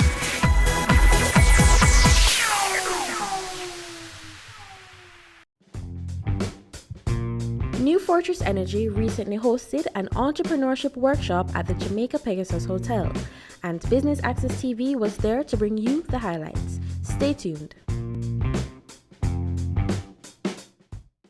I've had the pleasure of chatting with Danny over the last few weeks and having lovely conversation last evening. And you will know that Danny is the executive director of the Jonathan M. Nelson Center for Entrepreneurship at Brown University. But what you probably don't know is that he's not just a professor at a university, he's first and foremost an entrepreneur. He started and sold many businesses, and he is globally recognized for his teaching of entrepreneurship. And he's very passionate about this. And, you know, people who are in this field tend to be very passionate, just like you as entrepreneurs. I know that Danny is going to get a lot more into his background, so I won't say very much more, except to welcome you, Danny, to Jamaica. It's his first time. Let's give him a warm Jamaican welcome. Like many of you in this room, I am an entrepreneur. I'm somebody who's had some pretty deep, long-term, successful entrepreneurial experience. And that dates back to when I was even an undergraduate at Brown University. I was a history concentrator. Any other liberal arts concentrators in the room or majors in the room? That's interesting, not that many. So I studied history. I knew nothing about business. I knew nothing. I didn't even know the word entrepreneurship. And my senior year at Brown, I was asked to join a software company. We built that company up, and in the late 80s, we sold it to Apple. And I thought, wow, that's kind of a cool thing that we did. I knew nothing about business or technology, and I was able to contribute pretty significantly to that process. By the way, to my young students, I have to clarify that in the late 80s, there were such things called computers, because they can't envision that in the 80s there were computers. But once I clarified for them, they're interested to hear, oh, you were a student at Brown and you did that. So I'm a big proponent of liberal arts, history, languages, political science as the basis of a good foundation for just about anything, and in particular for starting things, new ventures for entrepreneurship. About 13 years ago, I got a fateful tap on the shoulder from a beloved professor at Brown, somebody who had actually helped us and supported us when we were students to start that company, to teach entrepreneurship at Brown. And I was confused for a couple reasons. One, first of all, I thought he was joking, because I told him I had never taught anything, nothing, not even Sunday school. He must have the wrong guy. And besides that, how is it even possible to teach entrepreneurship? And he's not the kind of person you can easily say no to, so before I knew it, I was in front of a Brown class teaching entrepreneurship. And so I always say that teaching entrepreneurship is what I call a participation sport, not a spectator sport, meaning that you can't really teach it unless you do it. And so I want to make sure it's clear that a lot of people are sometimes confused about what even we mean by entrepreneurship. And so I want to make sure I ground us in a common understanding. And I thought I might start by involving you. And this is not a quiz. I'm not looking for you to define entrepreneurship. I'll do that for us. But what I am looking for is when I say the word entrepreneurship, and there are no right answers, what words or thoughts come to mind? When I say entrepreneurship, what word comes to mind? Being different, okay, not being like everybody else. Passion. So you have to be really excited about being different. Taking risks. Risk is often on people's minds. Half crazy. Why half crazy? Maybe all the way crazy. Exactly. What else? What other words come to mind when I say the word entrepreneurship? Patience. That's interesting. So you might not get it right the first time. It sounds like you might have some experience with that. And maybe related, I heard sleepless nights. So when it feels like you should be getting it right the first time and you don't, you have to go back to the drawing board. Maybe that's at 3 in the morning or even a little later. What else? Maybe a few other comments. Innovation. So yes, that's often a word I hear from the Latin root. I took 4 years of Latin, and my Latin teacher would be proud for me to remember that it comes from the word nova, meaning new. So it means to create something new. Yeah, so is that what you were thinking of when you thought that? Yes. What else? What other words or thoughts come to mind? Yeah. Quitting your job? Could be, yes. Right.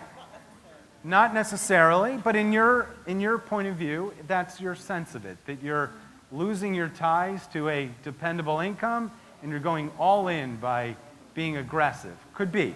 And maybe that leads to some of those same sleepless nights, yes? Problem solving. You took a peek at my slides, I have a feeling. Excellent, yes. So all these words resonate with the whole concept of entrepreneurship.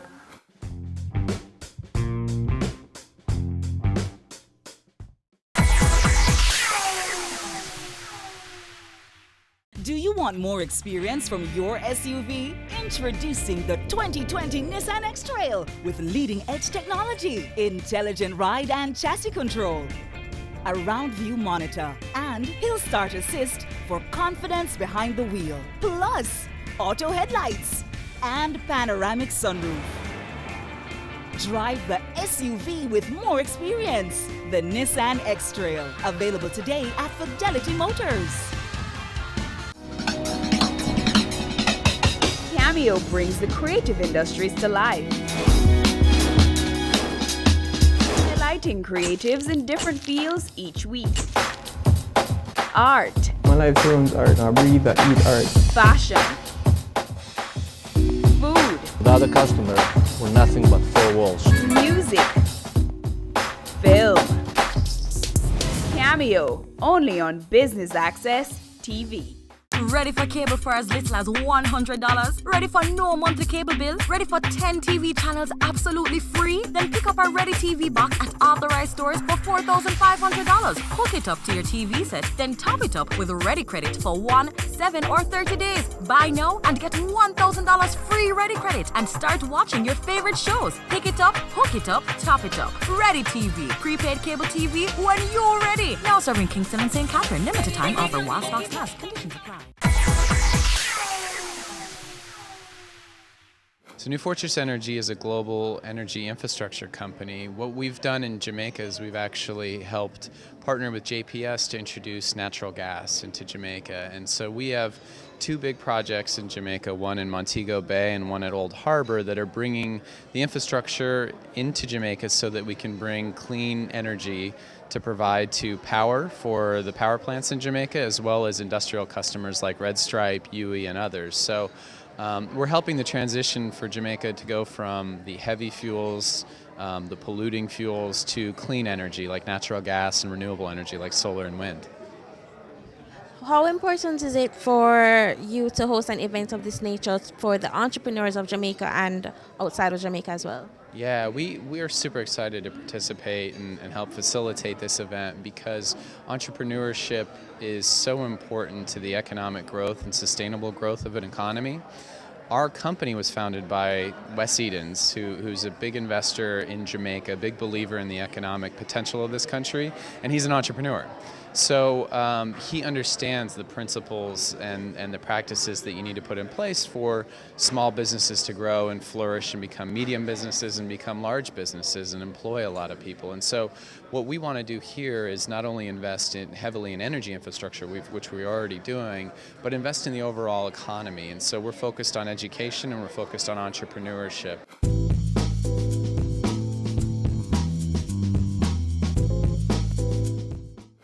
Now, how many of you have ever heard the phrase entrepreneurial spirit?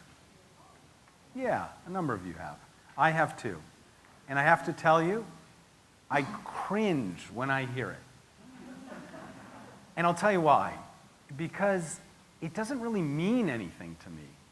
And it's the kind of fluffy phrase that might sound intriguing, but imagine if I, as a professor, were charged with teaching somebody how to have the entrepreneurial spirit. I wouldn't know where to start. And it doesn't sound like the kind of thing that you could replicate or clarify or standardize or teach somebody. And from your point of view, I don't know how you would learn the entrepreneurial spirit.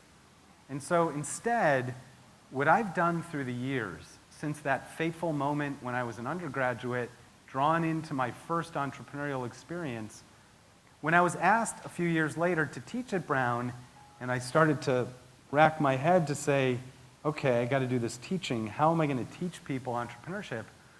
I thought again about the fact that Brown teaches entrepreneurship in engineering. And I thought, you know what? If you're teaching somebody engineering, you're not going to say, let's say you wanted to teach them how to build a bridge.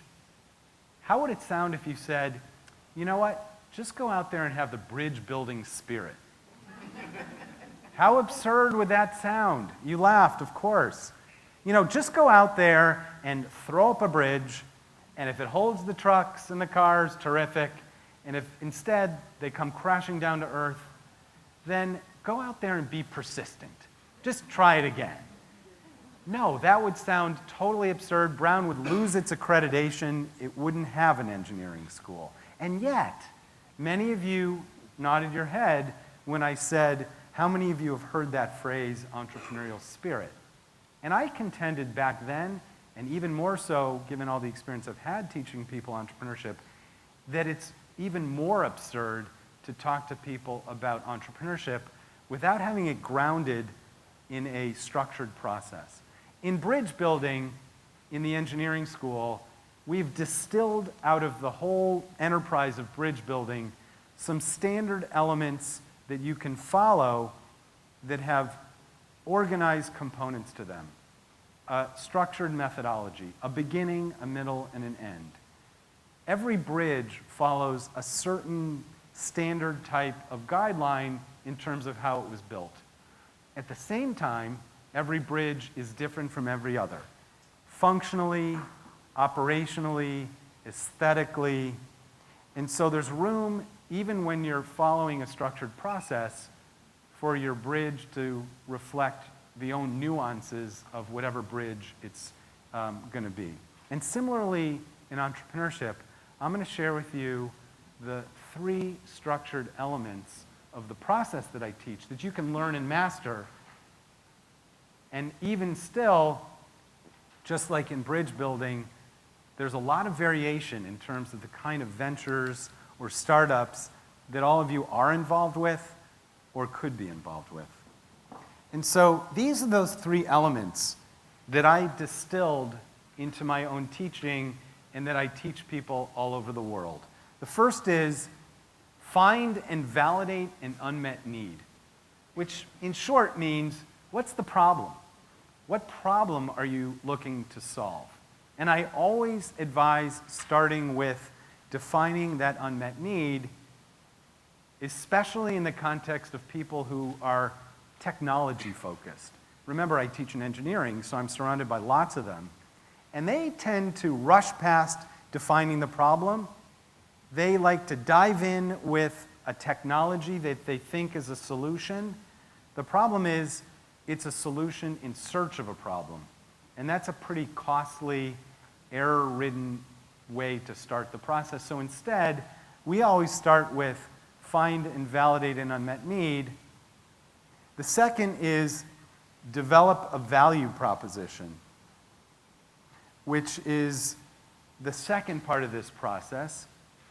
And that is essentially on a small scale, what's the solution to the problem you've discovered?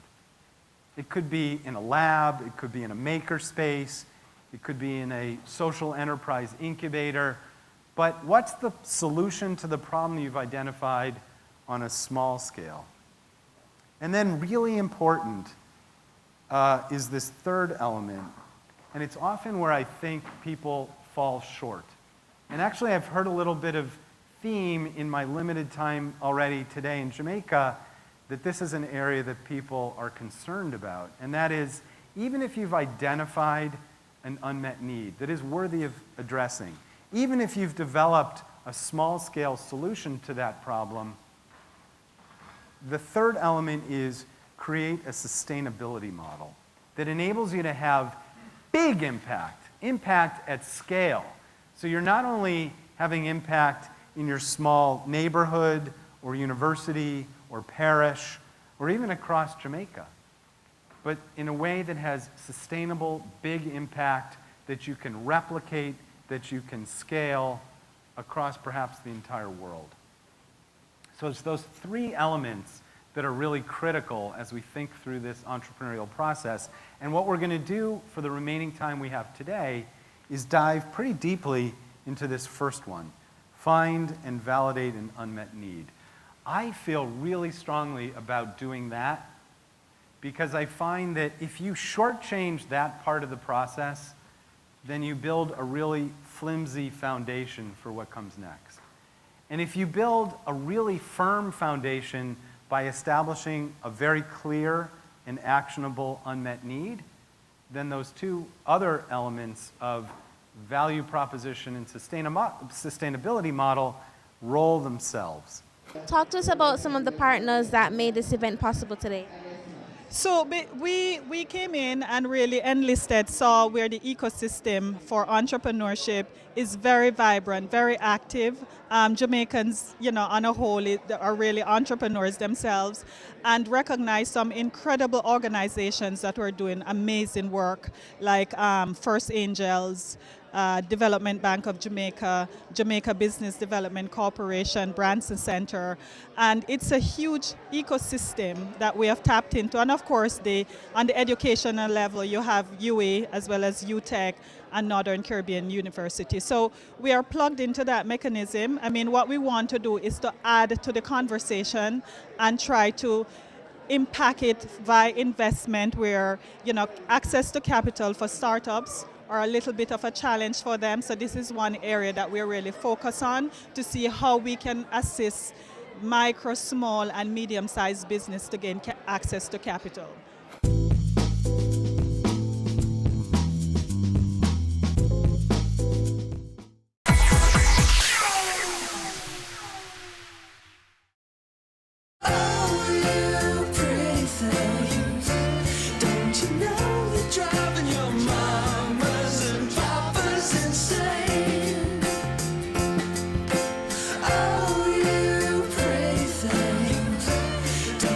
Great design is not only how things look, but also how well they work.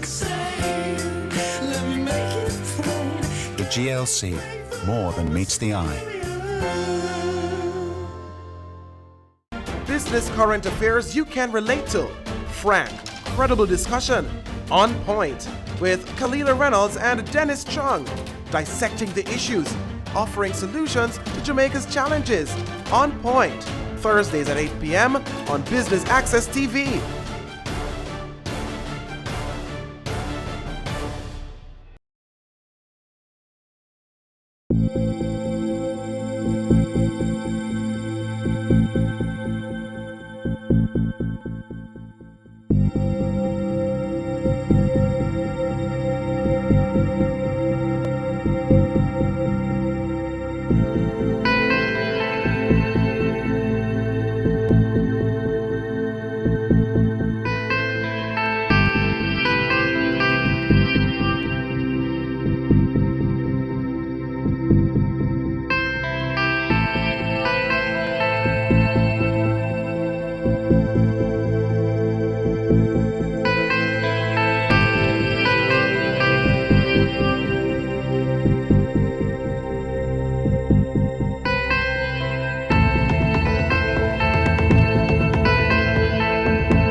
First Angels Jamaica is one of the partners for today's entrepreneurship workshop. How did First Angels get involved? So, New Fortress Energy is our newest member of the Angel Network, And we've been talking about how we can collaborate to improve entrepreneurship in Jamaica and get people in the ecosystem closer together. So we thought that it would be a good idea to have this workshop. Danny Warshay is from Brown University, from the Jonathan M. Nelson Center for Entrepreneurship. And, New Fortress has a relationship with Brown. And so they suggested that we have Danny as our speaker, and we were thrilled to have him. So we have been working with our ecosystem partners, with the Jamaica Business Development Corporation, with the Branson Center of Entrepreneurship, and First Angels, and other partners to target the people that they are working with, the young entrepreneurs that they're working with, and you can see them here today. We're very pleased that our partners have come through, and the young people who are working with the various business service institutions, especially through the DBJ's program and Branson Center and JBDC, have come today to hear Danny, because his talk has been very important for young people and not so young people who are starting businesses and learning how to be better entrepreneurs.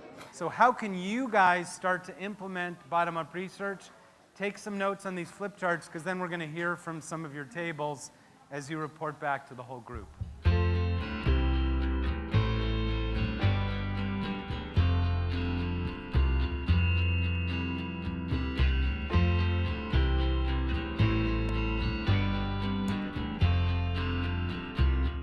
So we have little points here, because we're trying to strategize, and we're saying, all right, observation of the deaf community. How do we communicate to them? We do not know sign language, but I do have a friend who's deaf, but they can text. You can ask them to teach you things. You understand? Accessibility. They don't want to feel excluded in anything. In society, we tend to use our own biases because we're so imperfect about certain things. We're saying, okay, they're not going to understand that because they're deaf. They might be deaf, but they're still human, and they do have different aspirations like us. So we're saying, all right, what is most important to them? What can be done to improve their circumstances? Can we include the government in it? Can we do like voluntary services? We should shadow them, shadow one person, and do a one-to-one thing with them. Be more personal with them. Empathize with them.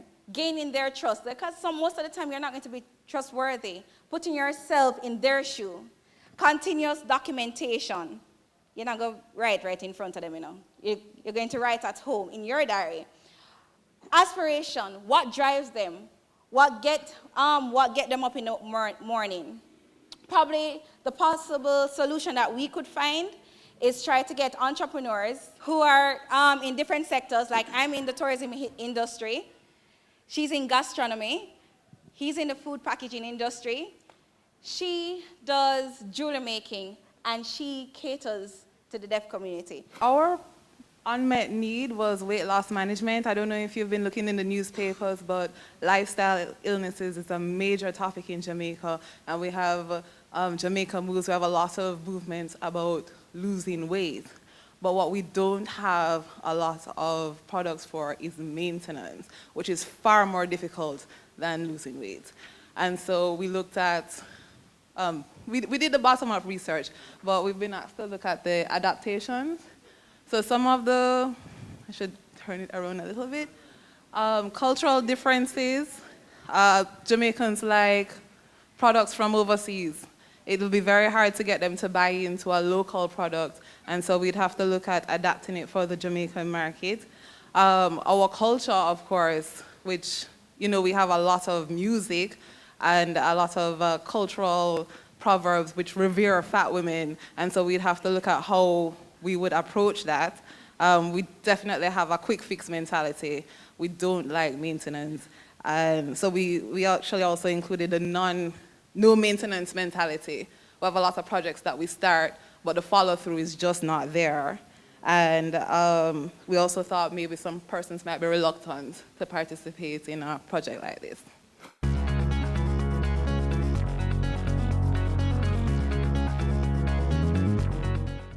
The DBJ, as you know, has a major focus on entrepreneurship. And we have one of our big projects for this year is how are we going to take entrepreneurship and innovation to another level.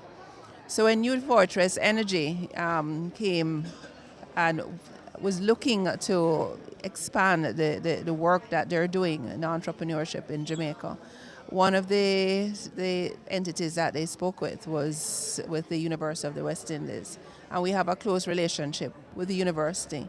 So they gave us a call to say New Fortress was looking to become involved and, basically having invested in Jamaica's energy sector, they saw where they could actually, through their foundation, actually contribute to entrepreneurship development in Jamaica. And based on the work that we are already doing, the university thought that it would be a good fit for us to actually meet with New Fortress and partner with them on some of these initiatives. How can entrepreneurs at each stage, whether startup, established, how can they benefit from the workshop and apply all the tools necessary? It's a great question. And I even gave some examples of ventures that were well into their several decades of development.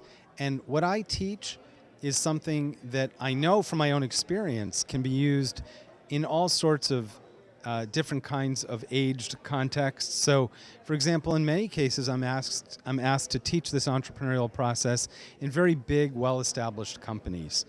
And it's because they recognize that some of their threat, some of their biggest challenge, some of their most significant competition is coming from the early stage companies who are using this process, and they need to learn it for their own safeguard and defensibility. So I've never seen a context in which we couldn't apply the entrepreneurial process that I teach for the benefit of whoever's asking me to teach there. That could be very early stage, it can be very late stage. It doesn't even have to be in a business context. I teach this entrepreneurial process all across the Brown ecosystem in virtually every discipline you could find. In some cases, that third element I described, the sustainability model, is a business model. In other cases, it isn't. When I'm working with neuroscience researchers, the outcome there is better neuroscience research. When I'm dealing with doctors at the Brown Medical School or Brown medical students, the outcome isn't necessarily a commercialized product. It could be better medical outcomes. When I'm dealing with the philosophy department at Brown, the outcome is how do we think through the ethics of entrepreneurship? So we think at Brown very expansively about the wide application of this process, not narrowly as just a method for creating a business. That's it for our coverage of the New Fortress Energy Entrepreneurship Workshop with special guest Danny Warshay. You're watching Business Access TV, serious about business.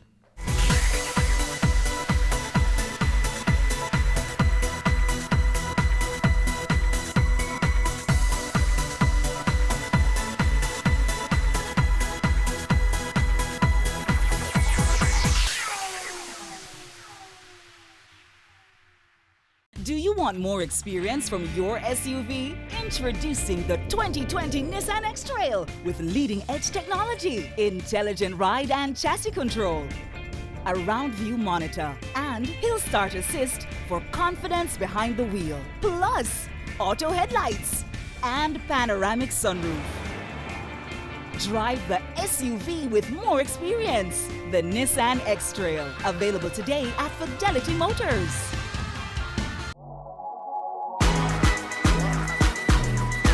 The Good Life, your trusted source for useful health and wellness information, lifestyle tips for the mind, body, and soul.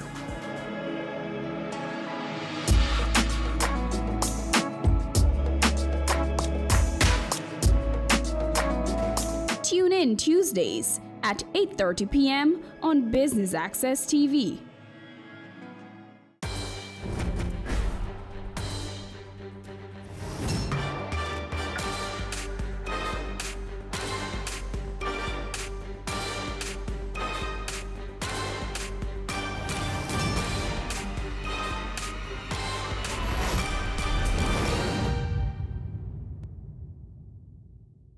This week on Wealth Magazine Business Access, we'll be speaking with Jean-Laurie Chin, Executive Chairman of Procom, ProDev and CCRP. Born a daughter of the plains of Savannah-la-Mar, Jean shares her story about her formative years in rural Jamaica and being schooled from an early age by her parents and mentors about the importance of hard work, meticulousness, and compassion.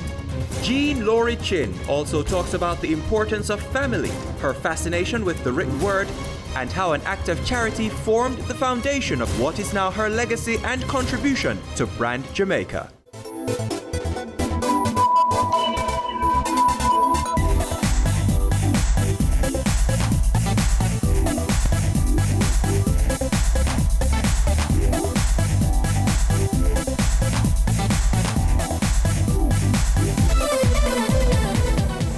My name is Jean-Laurie Chin. I'm the Executive Chairman of Procom, ProDev, and CCRP.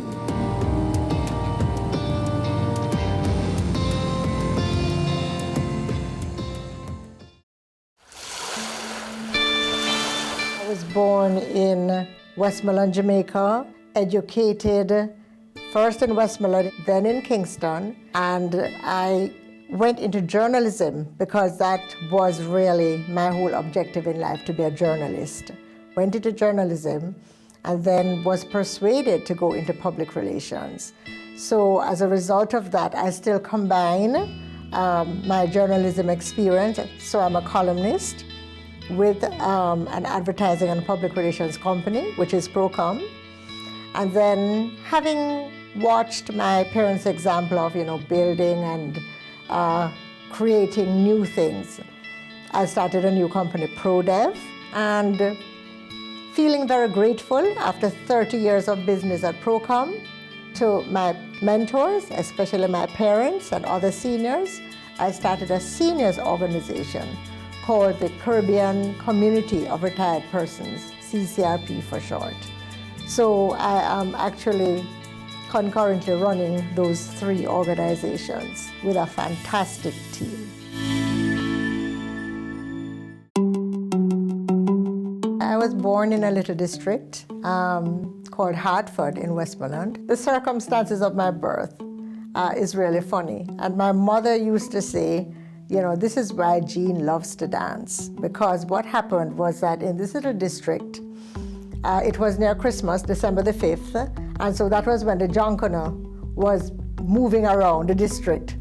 And she said that night, it was late at night, the Junkanoo came in the yard and they were there drumming and dancing. And she said all of a sudden, she felt me moving as if I was dancing. And before she knew it, she was in labor. It was as if I couldn't wait to get out, to be in this big excitement that was taking place. And so this is why I wrote this poem in my book, Soul Dance, called Junkanoo Baby. And I ended by saying, so you take a big chance if you ask me for a dance, because this quiet-looking lady is a born Westmoreland Junkanoo baby.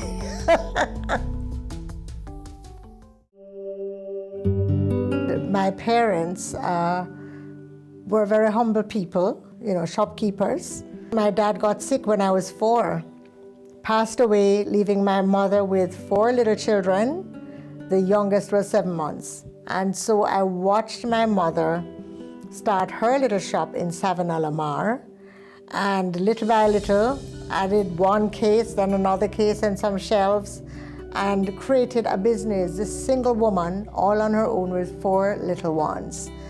And then she married this wonderful gentleman, Jocelyn Laurie, who became a father, not a stepfather, very caring, and he was a bright accountant.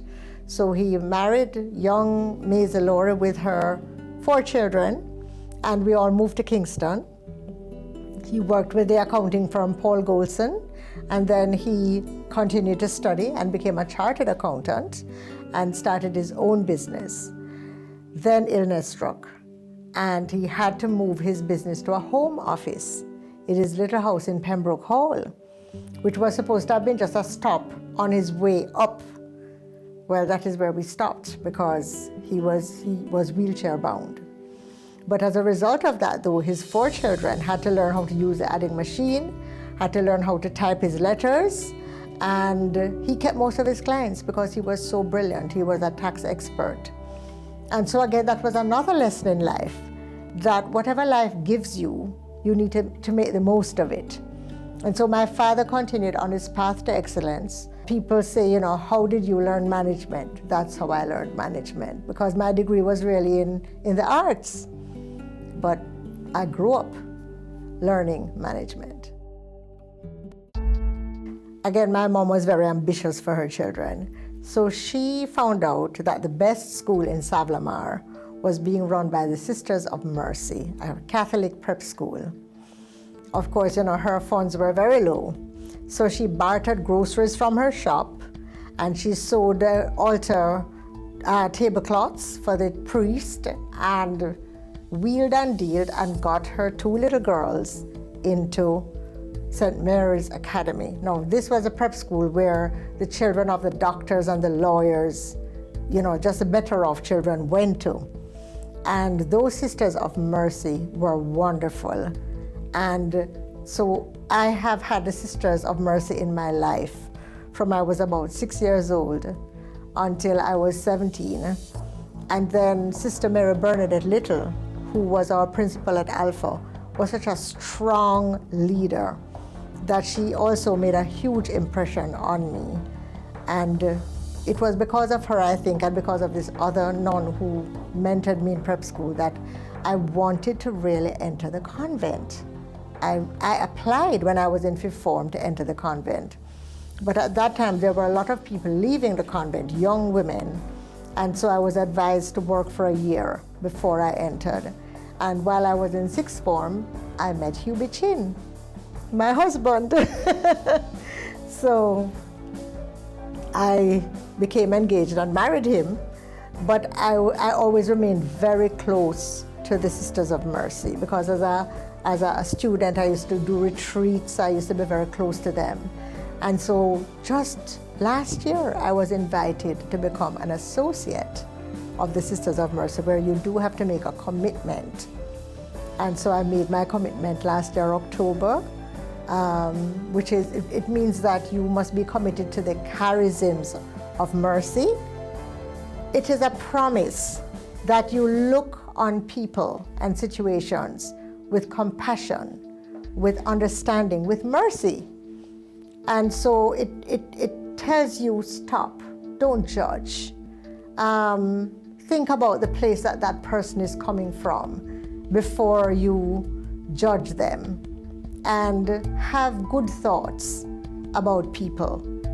And instead of criticizing, maybe you could find a way of helping, of mentoring. I think you have just so much energy and so much time. Why not use that energy and that time to help to uplift somebody, to help to encourage somebody, and sometimes do the difficult things? Since you have just that much time, why not use it in as positive a way as you can? The thing I say about when you're working for people and when you're doing your work reflects you. So if you want to be viewed as someone of excellence, as a professional, then you must give it your 150%. You must go the extra mile. 100% is not enough.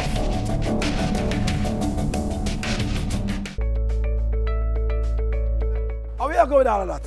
You're moving? No. I'm a passport I come for renewing, you know. But you want me to show me no in that full of crown and the long line I take you all day. No. Make sure you walk with some food. And... No, man, things improve, man. Them have a lot of drop box so you can use inside. You finish in no time. Yeah, man, them are done. Yeah. And some food, man. Right, this. Drop box. Transformation is happening across the public sector. Many services are now available online. We are building a better public service for all. Brought to you by the Transformation Implementation Unit. Your business matters. Business Access TV offers you the most innovative and effective advertising solution for your business, specializing in B2B sales, cost-effective solutions, the customers you want, the repetition you need. No matter the size and nature of your company, your business matters. Call us at 876-618-2870 or email us at sales@batvja.com. Business Access TV, serious about business.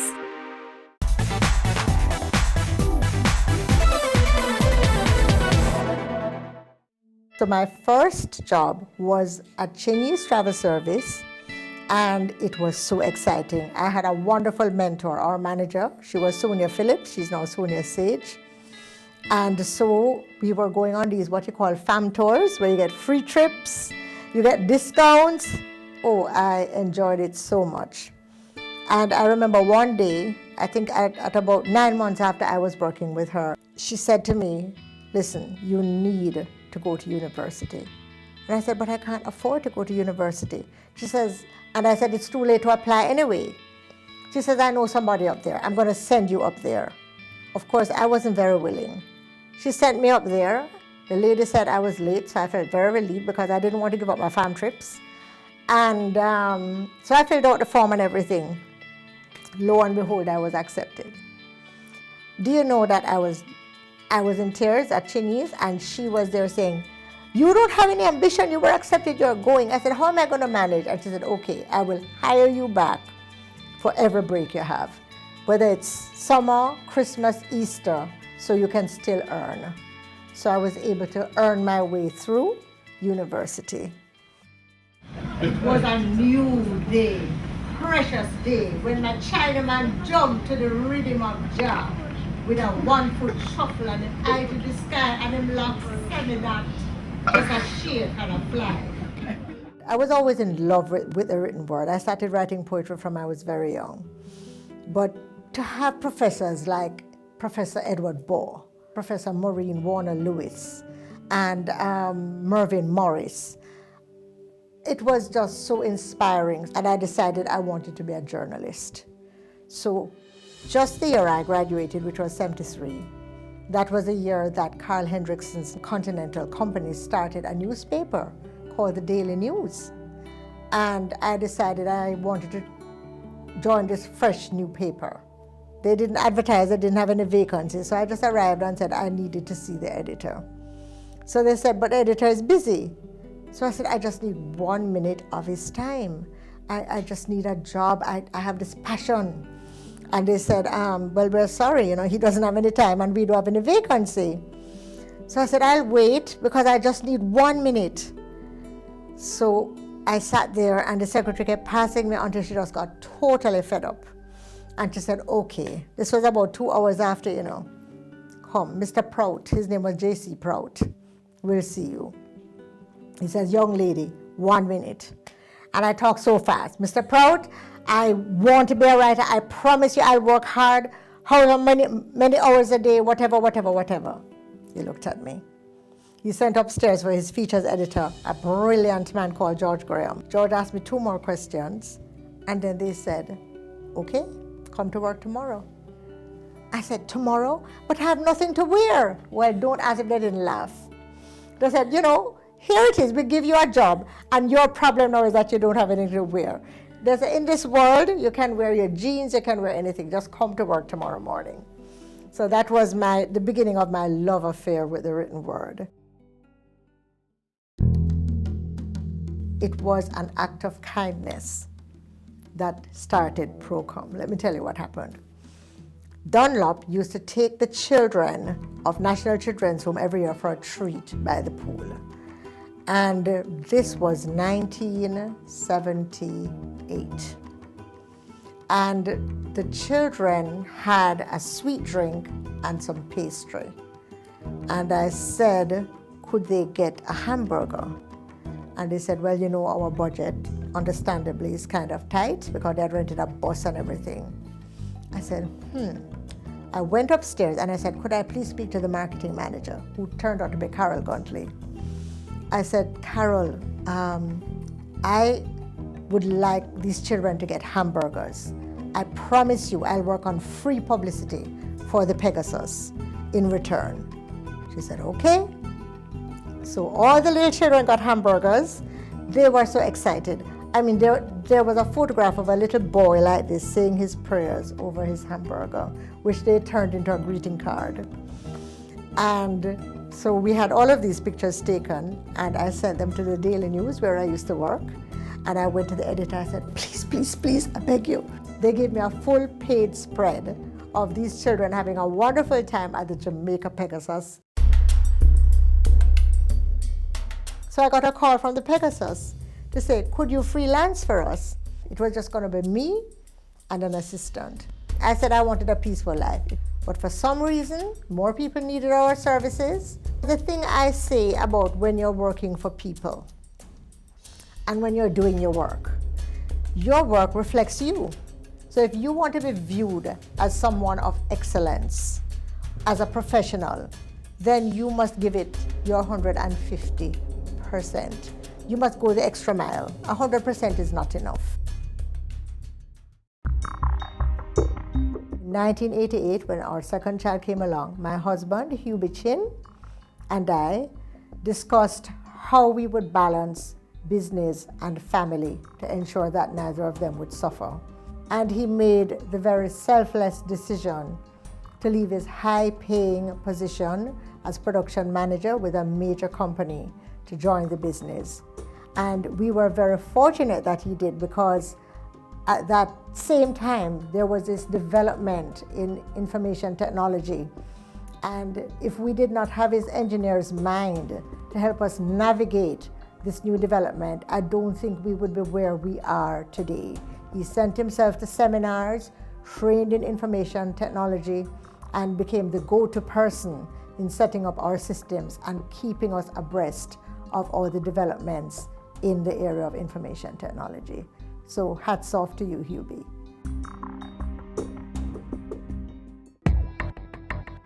This year, Procom is actually 39 years old. Just about 3 years ago, we decided to do a development at Kingsway. We started another company, so Procom begat ProDev. Now, CCRP is a non-profit and a charitable organization. I started that company after the 30th anniversary of Procom. I looked back and I said, what should I do to give back after this 30 years of success? We were successful. And I thought back to my mother, primarily, who had continued to serve on our board until she was 85, and said, you know, let me have an organization that can show the true respect that we should have for seniors, to empower them. And so we started the Caribbean Community of Retired Persons. And that was 7 years ago, so we're into our 7th year now. We ran it out of Procom. We continue to run it out of Procom. It's costly, but I think we're getting to the point now where we're becoming more sustainable, because now we have over 1,000 members, and also because of the initiative of one of our board directors, Mike Fraser. 3 years ago, we got the Sagicor major medical health insurance for seniors. And remember, once you get to 60, you get kicked off health insurance now. So this became a great drawing card for CCRP, because here it is, people over 50 could get major medical health insurance for, I think it's now about, because the premium went up a little, 22,000 Jamaican dollars per annum, covering you for up to $5 million. So, and there's no age limit. We have people in their 80s who applied for this health insurance and got it. I would like to use this opportunity to call on board directors, to call on managers to step up, to be courageous enough to take on governance as a serious mandate in your organization. They say it takes a village to raise a child, but the world will one day need the leadership of that child. The time you spend with your child matters. It stimulates their minds and shapes the way they act. Talk with your children. Help them to better understand the world around them and to value what is truly precious. Above all, the most valuable gift you can give them is love. Play, talk, teach, love. Take the time. It makes all the difference. A message from the Parenting Helpline and Ad Council Jamaica. We are back with another exciting, innovative, and inspiring season. It takes a lot of stick-to-itiveness, being consistent and persistent in whatever you're doing. That's the bottom line. Business exists to add value to people's lives. And if we're not doing that, might as well we back down the store and just call it a day. It's a season 3 of Creating Wealth, Mondays at 8 p.m. on Business Access TV.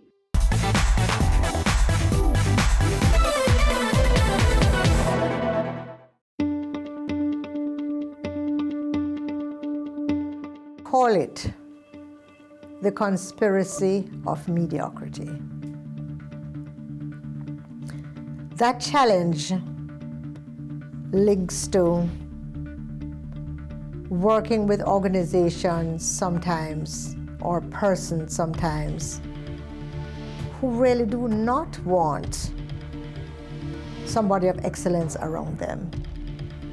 I would like to use this opportunity to call on board directors, to call on managers to step up, to be courageous enough to take on governance as a serious mandate in your organization. Because what it will do, is that it's going to just open more doors for you. You are going to move up, and again, don't be afraid of people coming up, because that's what happens to, there is a brilliant person down there, but the manager is not so brilliant. And so that manager may see that person as a threat, and that person therefore is held back. So I think we really need to be a little more honest with each other, more respectful of each other, and not frustrate people.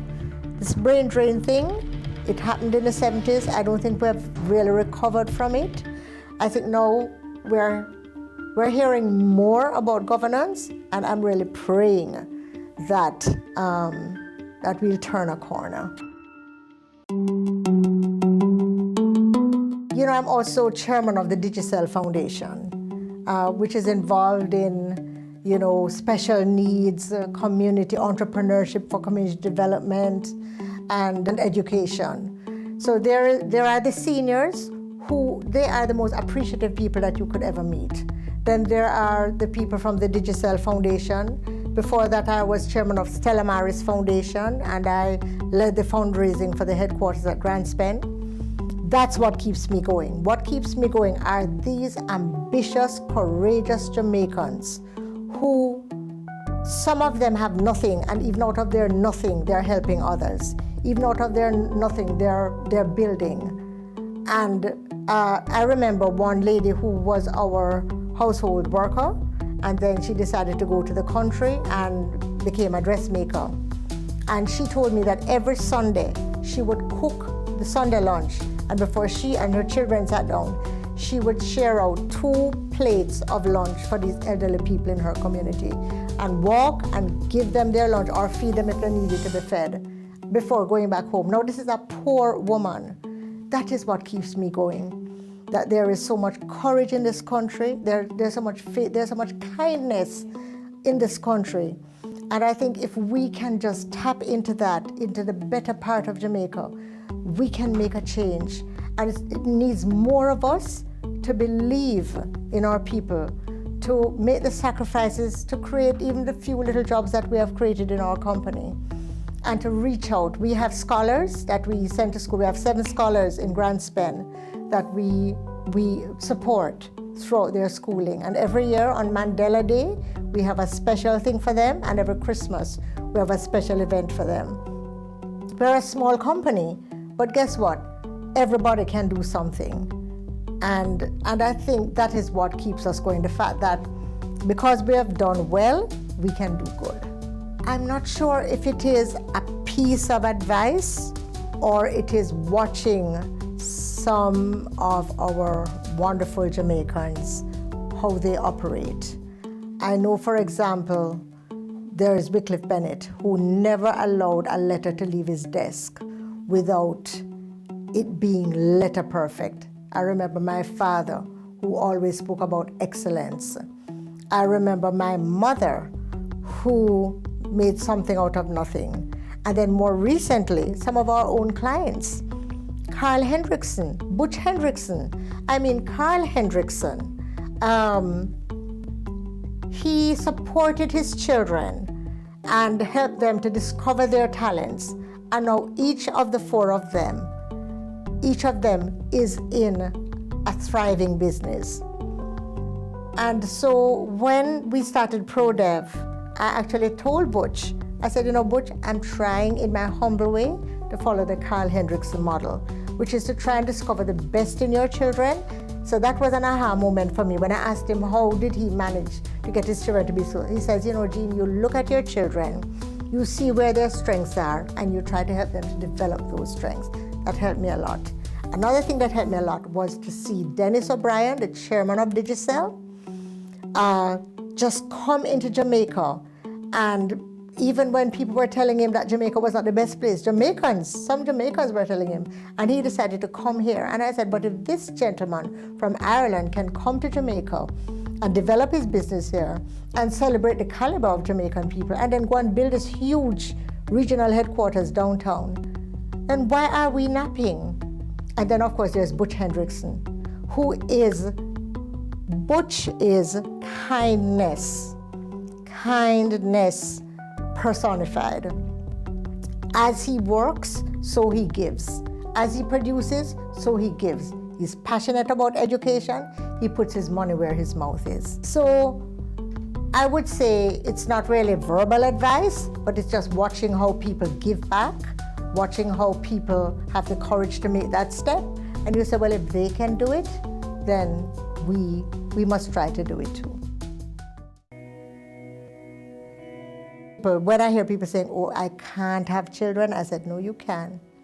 You can, because our children came home when they were 6 weeks. So we did everything, the midnight feeds and the first step and the first tooth, and they are our children. We just could not love them anymore. And we're so proud of them, because now Anita, my daughter, is running that cafe. Our son is the property manager for the units that we own in that building and some other investments that we have. And they are hardworking young people.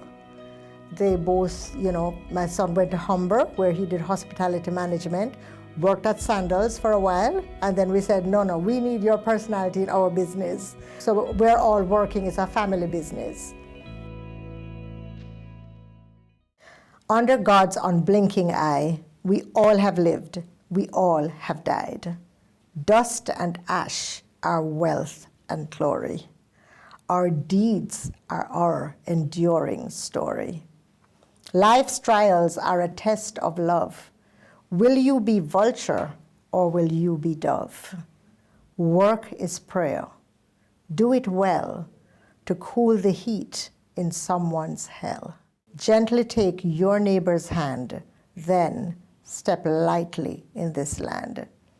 That is what wealth means to me.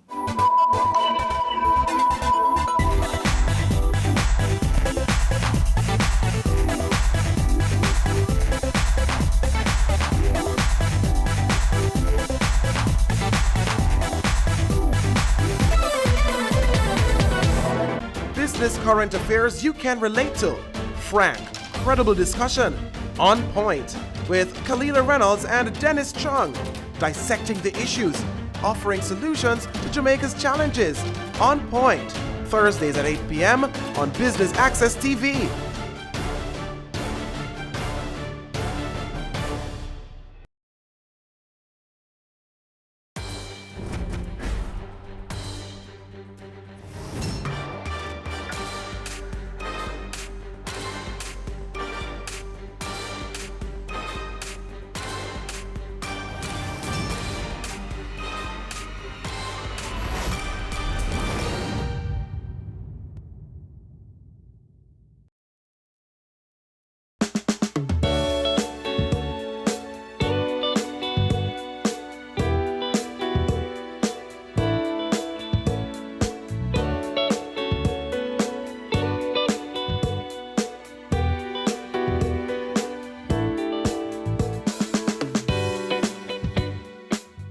The Jamaica Society for the Blind sees a world where people with vision loss have equal access and opportunities to excel.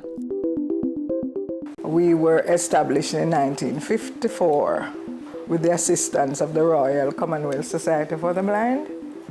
They are now called Sight Savers. We have been established to provide services to persons who are blind or visually impaired, and also to prevent avoidable blindness and visual impairment in Jamaica. We have a very big, huge mandate. Our service mandate requires that we provide services to persons who are blind, and some of these services include adjustment to blindness. What we do with adjustment to blindness, we train persons to employ new techniques to function at their optimal level. We assist persons to negotiate their environment. I'm sure you see persons walking around with their white canes and so on. We teach them to use the white cane properly. And we also teach them, if their preference is to use a sighted guide, then we teach them how to use that sighted guide properly. You know, because sometimes when persons wanting, with the best of intentions, persons wanting to assist individuals to get around, sometimes they look more like spectacles when they are leading the person around. So we teach them to do that properly. We also teach them daily living skills. I mean, when you become blind, you know, things you normally do, when you are seeing, that becomes a challenge when you become blind. So we have to teach persons to employ new techniques, to cook, wash, clean, sort their clothing, and that kind of thing. And that also involves additional training too. If the person wants to learn to read and write Braille, then we do that. We also do computer training. We have a library.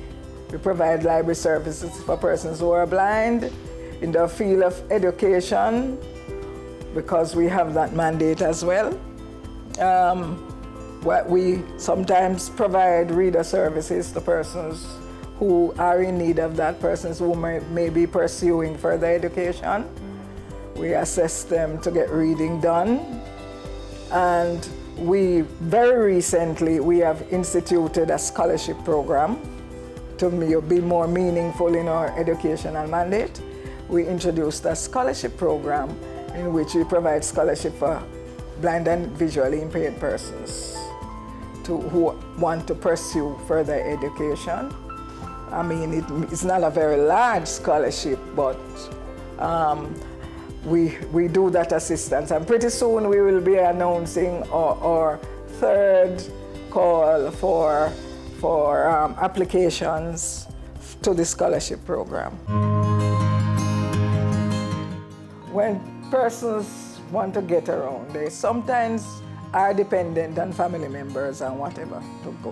While we do not promote that, but there are those persons who do not have the confidence to get around on their own, so that person is taught to hold the individual's elbow. That individual will go slightly in front of the person who is being led. And if they have to go through a small corridor, so normally you would automatically lean like this. So immediately the person who's resting his or her hand on the person's elbow will realize that they're coming through a small passage. Therefore, if they're coming to a step, the individual will automatically step down, and then that person would know that they're approaching a step, because the individual is a little ahead of the person he or she is leading. So, you know, you have to employ techniques. You don't want the individual holding the person's hand up in the air and you know, the likelihood of the individual toppling over when coming down a step or so. You don't want that to happen. So you teach them you employ these techniques to properly lead the person. from time to time, we do train individuals, particularly persons, community-based workers. From time to time, we provide training in basic rehab techniques to those individuals. Of course, and if we have our volunteers, we do train them as well. And I'm sure any individual who wants to learn how to walk with a person properly, we wouldn't hesitate in providing the training for them. The thing is, we preach utilizing the services that are there because we want persons to be included. We preach inclusion. So whatever is available in the community, we encourage our members and our clients to make use of that. It may be that the person would need an adjustment to blindness officer to visit with them at the particular school or whatever, and to orientate them to the surroundings. But we always prefer that they utilize the training institutions out there that are provided for everybody else, because we don't preach segregation. It's about inclusion. So whatever is available, you are a citizen of this country, so you should be entitled to access it. Coming up on Caring Hands.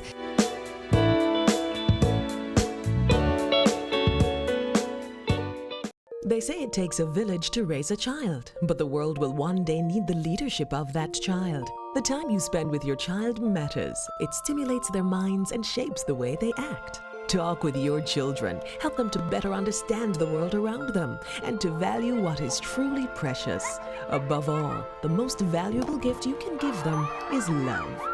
Play, talk, teach, love. Take the time. It makes all the difference. A message from the Parenting Helpline and Ad Council Jamaica.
Usain Bolt, the fastest man in the world, and you're watching Business Access.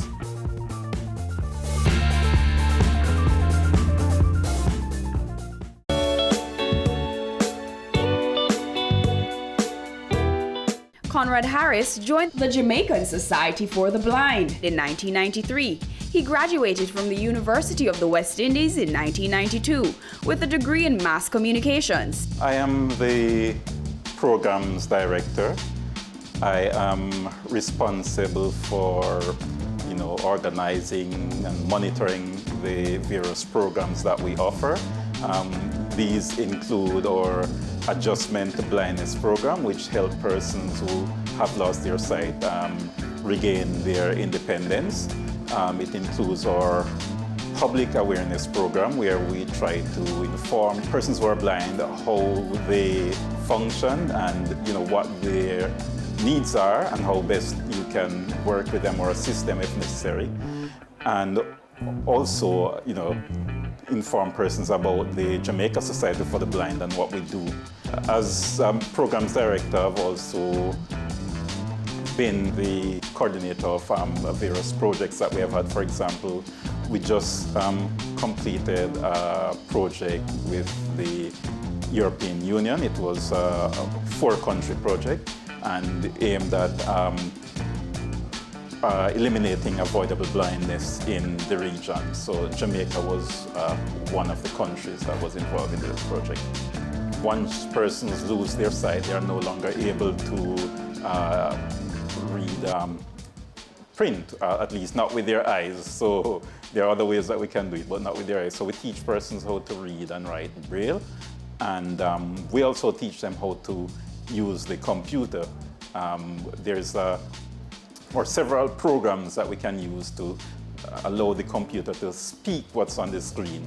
So these programs are called the screen readers. So we teach persons who are blind how to use those programs to navigate the computer. So once you know how to use those programs, you can go on the web, you can read the online papers, you can chat with friends, email, do everything else that other persons do and take for granted.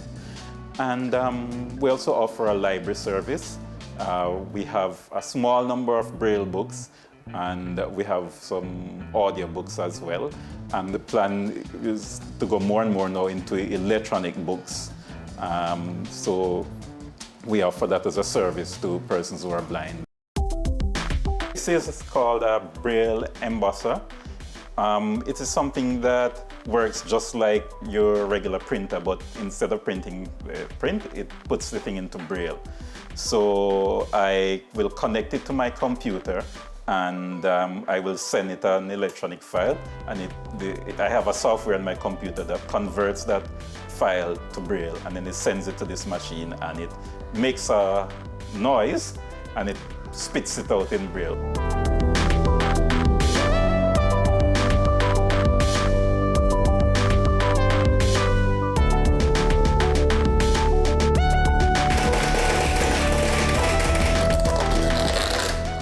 Board and Staff Retreat, August 14 and 15, 2015, to be held at the office of the Jamaica Society for the Blind, 111.5 Old Hope Road. The manageability and the usability of the phone and its world of apps have transformed the lives of the blind and the visually impaired. According to Conrad, most phones are user-friendly. All iPhones now have a program called VoiceOver built in. So anybody with an iPhone, that iPhone can talk. Of course, most people don't know about that, but if you go into settings, go into accessibility, go into VoiceOver and turn it on, it automatically becomes a talking phone, right? For the Android phones, you use a thing, download a thing called TalkBack. I think for most phones, or for many phones, you have to download it. Some phones will come with it, but again, it's a free download. And it allows a person who is blind to use the phone, to hear text messages, to read text, even to browse the web using their phone. I spend a lot of my time reading up on technology. A lot of my money goes into technology or attending technology fairs overseas or whatever little money I have. Sometimes I spend it on that because I have a strong interest in technology. And then I find that persons come to me for that information, so I make sure that I am up to date in that. So the Society for the Blind, I guess, in terms of our funding, we don't have the funds that would allow them to send me where I want to go, but I find ways, from my own resources to try and attend some of those conferences. Coming up on Caring Hands.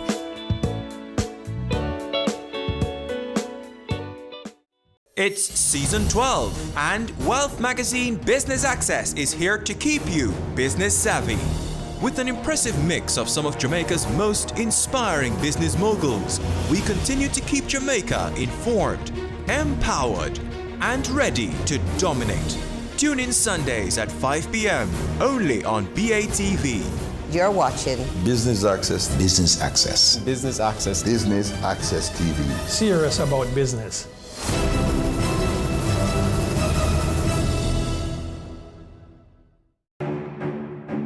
Go for God Family Church. Today's message is for those of you who thought that Jesus was finished. Inspiring messages. I'm here to tell you today that you are excellent. God is excellent. Empowerment from biblical motivation. To be glorified means to endow with authority. A woman is a powerful, creative being. Join Pastor Christopher Morgan and the Go for God team as we go for God. Cameo brings the creative industries to life, highlighting creatives in different fields each week. Art. My life surrounds art. I breathe, I eat art. Fashion. Food. Without a customer, we're nothing but four walls. Music. Film. Cameo, only on Business Access TV. Violence against women is a violation of human rights. Its impact ranges from immediate to long-term physical, mental, and sexual consequences, sometimes resulting in death. It negatively impacts women's general well-being and can prevent us from fully participating in society. Be a better human being. No more violence against women. No more.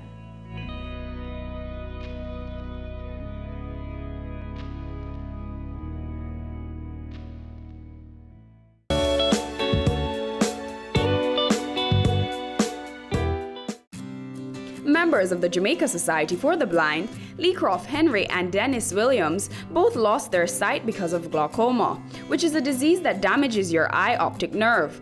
It usually happens when the fluid builds up in the front part of your eye. That extra fluid increases the pressure on your eye, damaging the optic nerve.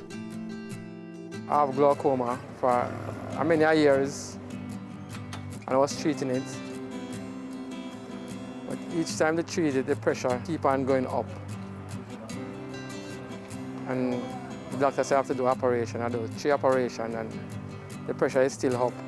Each time the operation, all them black up what they made.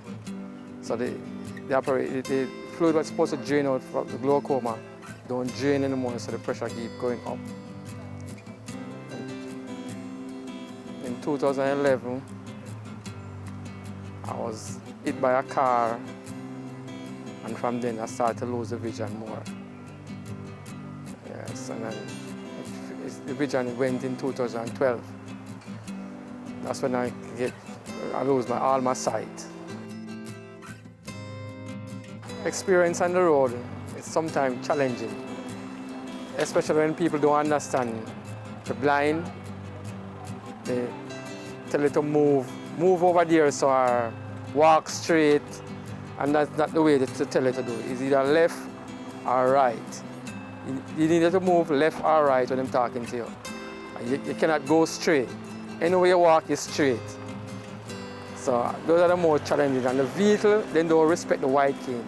You need to start out to respect the white cane. So that when you go at a crossing or you want to cross the road and you held out the white cane, the vehicle should start automatically. They should come to a stop, and then you can cross. Members need skills training, something what they can do with their hands, and that they can get employment. A lot of members them don't have any employment and don't have anything to do. They don't sit at home, so they need something to do to keep them mobilized and more occupied. A lot of people out there who are blind, they can come to the Jamaica Society for the Blind and then get help with mobility and maybe a little domestic affair, a little cook, to wash, whatever they need to do, Jamaica Society of the Blind. As long as it becomes a member, you will get help. Please don't sit at home all over blind. Just get in contact with Jamaica Society for the Blind and they will try to help you as much as possible. In 2007, I noticed my sight started to fade away. So when I went to the ophthalmologist and did a check, he told me that it was glaucoma. So I didn't get as much information on glaucoma at the time. So what I did, I asked him to prescribe an eyewear for me. But as soon as I started with the eyewear, I wasn't on any medication, so I noticed the sight started to deteriorate for the worse. Until about 2009, going towards 10, it get worse. So by that time, all was gone. It took me a while before I made this transition Because to know that you're blind and when you're expected to get a support, you don't get that kind of support from friends and family. So, it was a huge loss. Afterwards, my mother-in-law, who told me about a friend who worked at the Jamaica Society for the Blind, and she told me about the stuff they do here. So I get involved 2013. And from there, that's where I made the transition, adjustment for blindness, where I started to use a cane. And all the stuff I used to do before I started to do them back again. The word can't explain right now how much I thank them for what they are really doing to help us. Even though this institution is not a profitable institution, it's a non-profit. It's non-profit. So with what they can do for us, they do it. So what they have done so far is for us now to put our shoulders to the wheel and go forward. People do understand us, but at times some of them make it a bit difficult for us, especially when the person is in front of us and we are walking down and they are coming up towards us. They will tell us to go right, but we think different from how you will think. Because once they tell us to go to right, you are simply telling us to go out in the road. So we know that we are not to go right, we are to go left. So sometimes a lot of them make it difficult on the way out. They stand on the sidewalk at times. We can't see you. So please stand properly on the sidewalk. That's when we are walking. In case of walking up into you, we can walk freely. And for some of you drivers who are parking your vehicle on the sidewalk, you are making life very difficult for us. And motorists, please be careful of us, because how you drive at times on the street is as if you don't care about the blind. And people who take the buses, please remember that those 4 seats at the front is for people with disabled. And when you are in it and we come on the bus, you don't want to get up. So please, if you can avoid using those seats, please avoid those. Or if you have to sit there, please remember that the seat is for us. And please, at times, you can give an helping hand to us to assist us to go across some of the busy streets. Even though the Jamaica Society for the Blind is unable to reach everyone who is affected in different areas in Jamaica, their door is always open. We don't have the resources to reach everybody who we should be reaching, but I want persons who are blind to know that there is help available. We can help. Even if we can't be physically there, because there are about 27,000 persons who are blind. We're not able to reach all the persons who are blind, but we can provide advice. We can help you depending on what the difficulties you're having. There are some things that can be solved with a phone call. So I would urge persons who are blind, if you have issues, if you have challenges that you think we can help with, give us a call, and if we can send somebody to help you, chances are we might be able to find a way to get help for you, either through providing you with information over the phone, or finding somebody that we have trained in your area. Because from time to time we train different persons like healthcare workers and other persons to work with persons who are blind, so they can provide basic training. So I would encourage persons to make contact and tell us the challenges that you're having, and you might be surprised. We might be able to find a way to solve those challenges.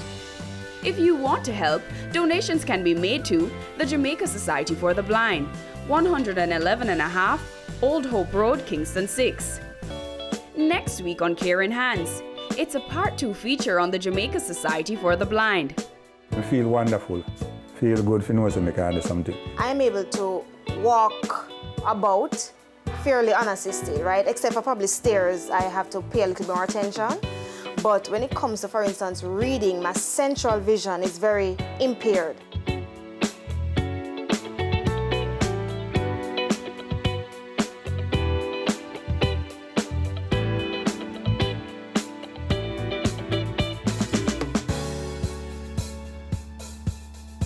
Your business matters. Business Access TV offers you the most innovative and effective advertising solution for your business, specializing in B2B sales, cost-effective solutions, the customers you want, the repetition you need. No matter the size and nature of your company, your business matters. Call us at 876-618-2870 or email us at sales@batvja.com. Business Access TV, serious about business.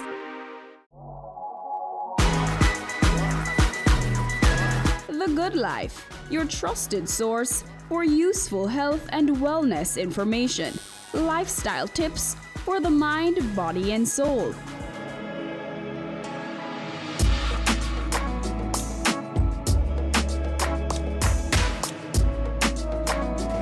Tune in Tuesdays at 8:30 p.m. on Business Access TV. Now presenting the Jamaica Social Investment Fund ICDP Enterprise Development Project.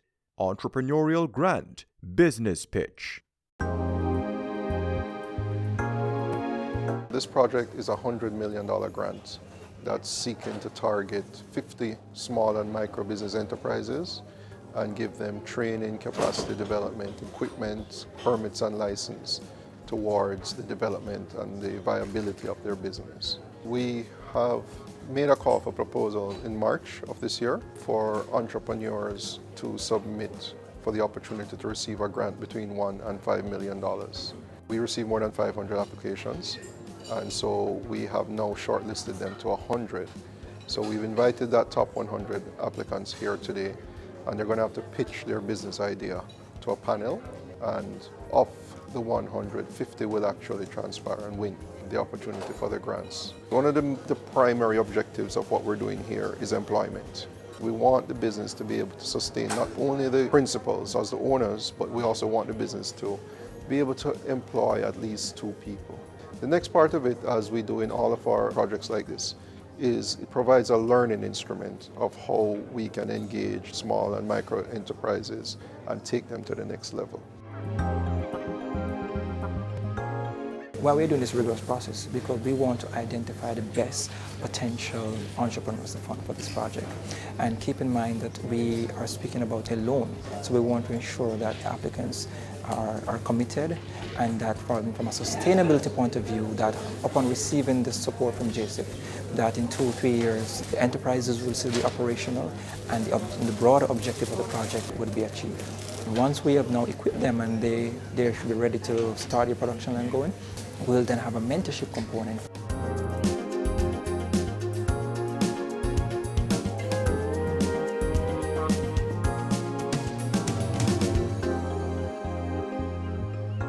It has been a very competitive process.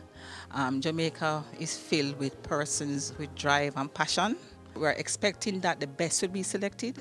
And then for those who are not successful, we are also hoping to link them to other providers of services, because I'm telling you today, from what I've seen, it is an excellent opportunity.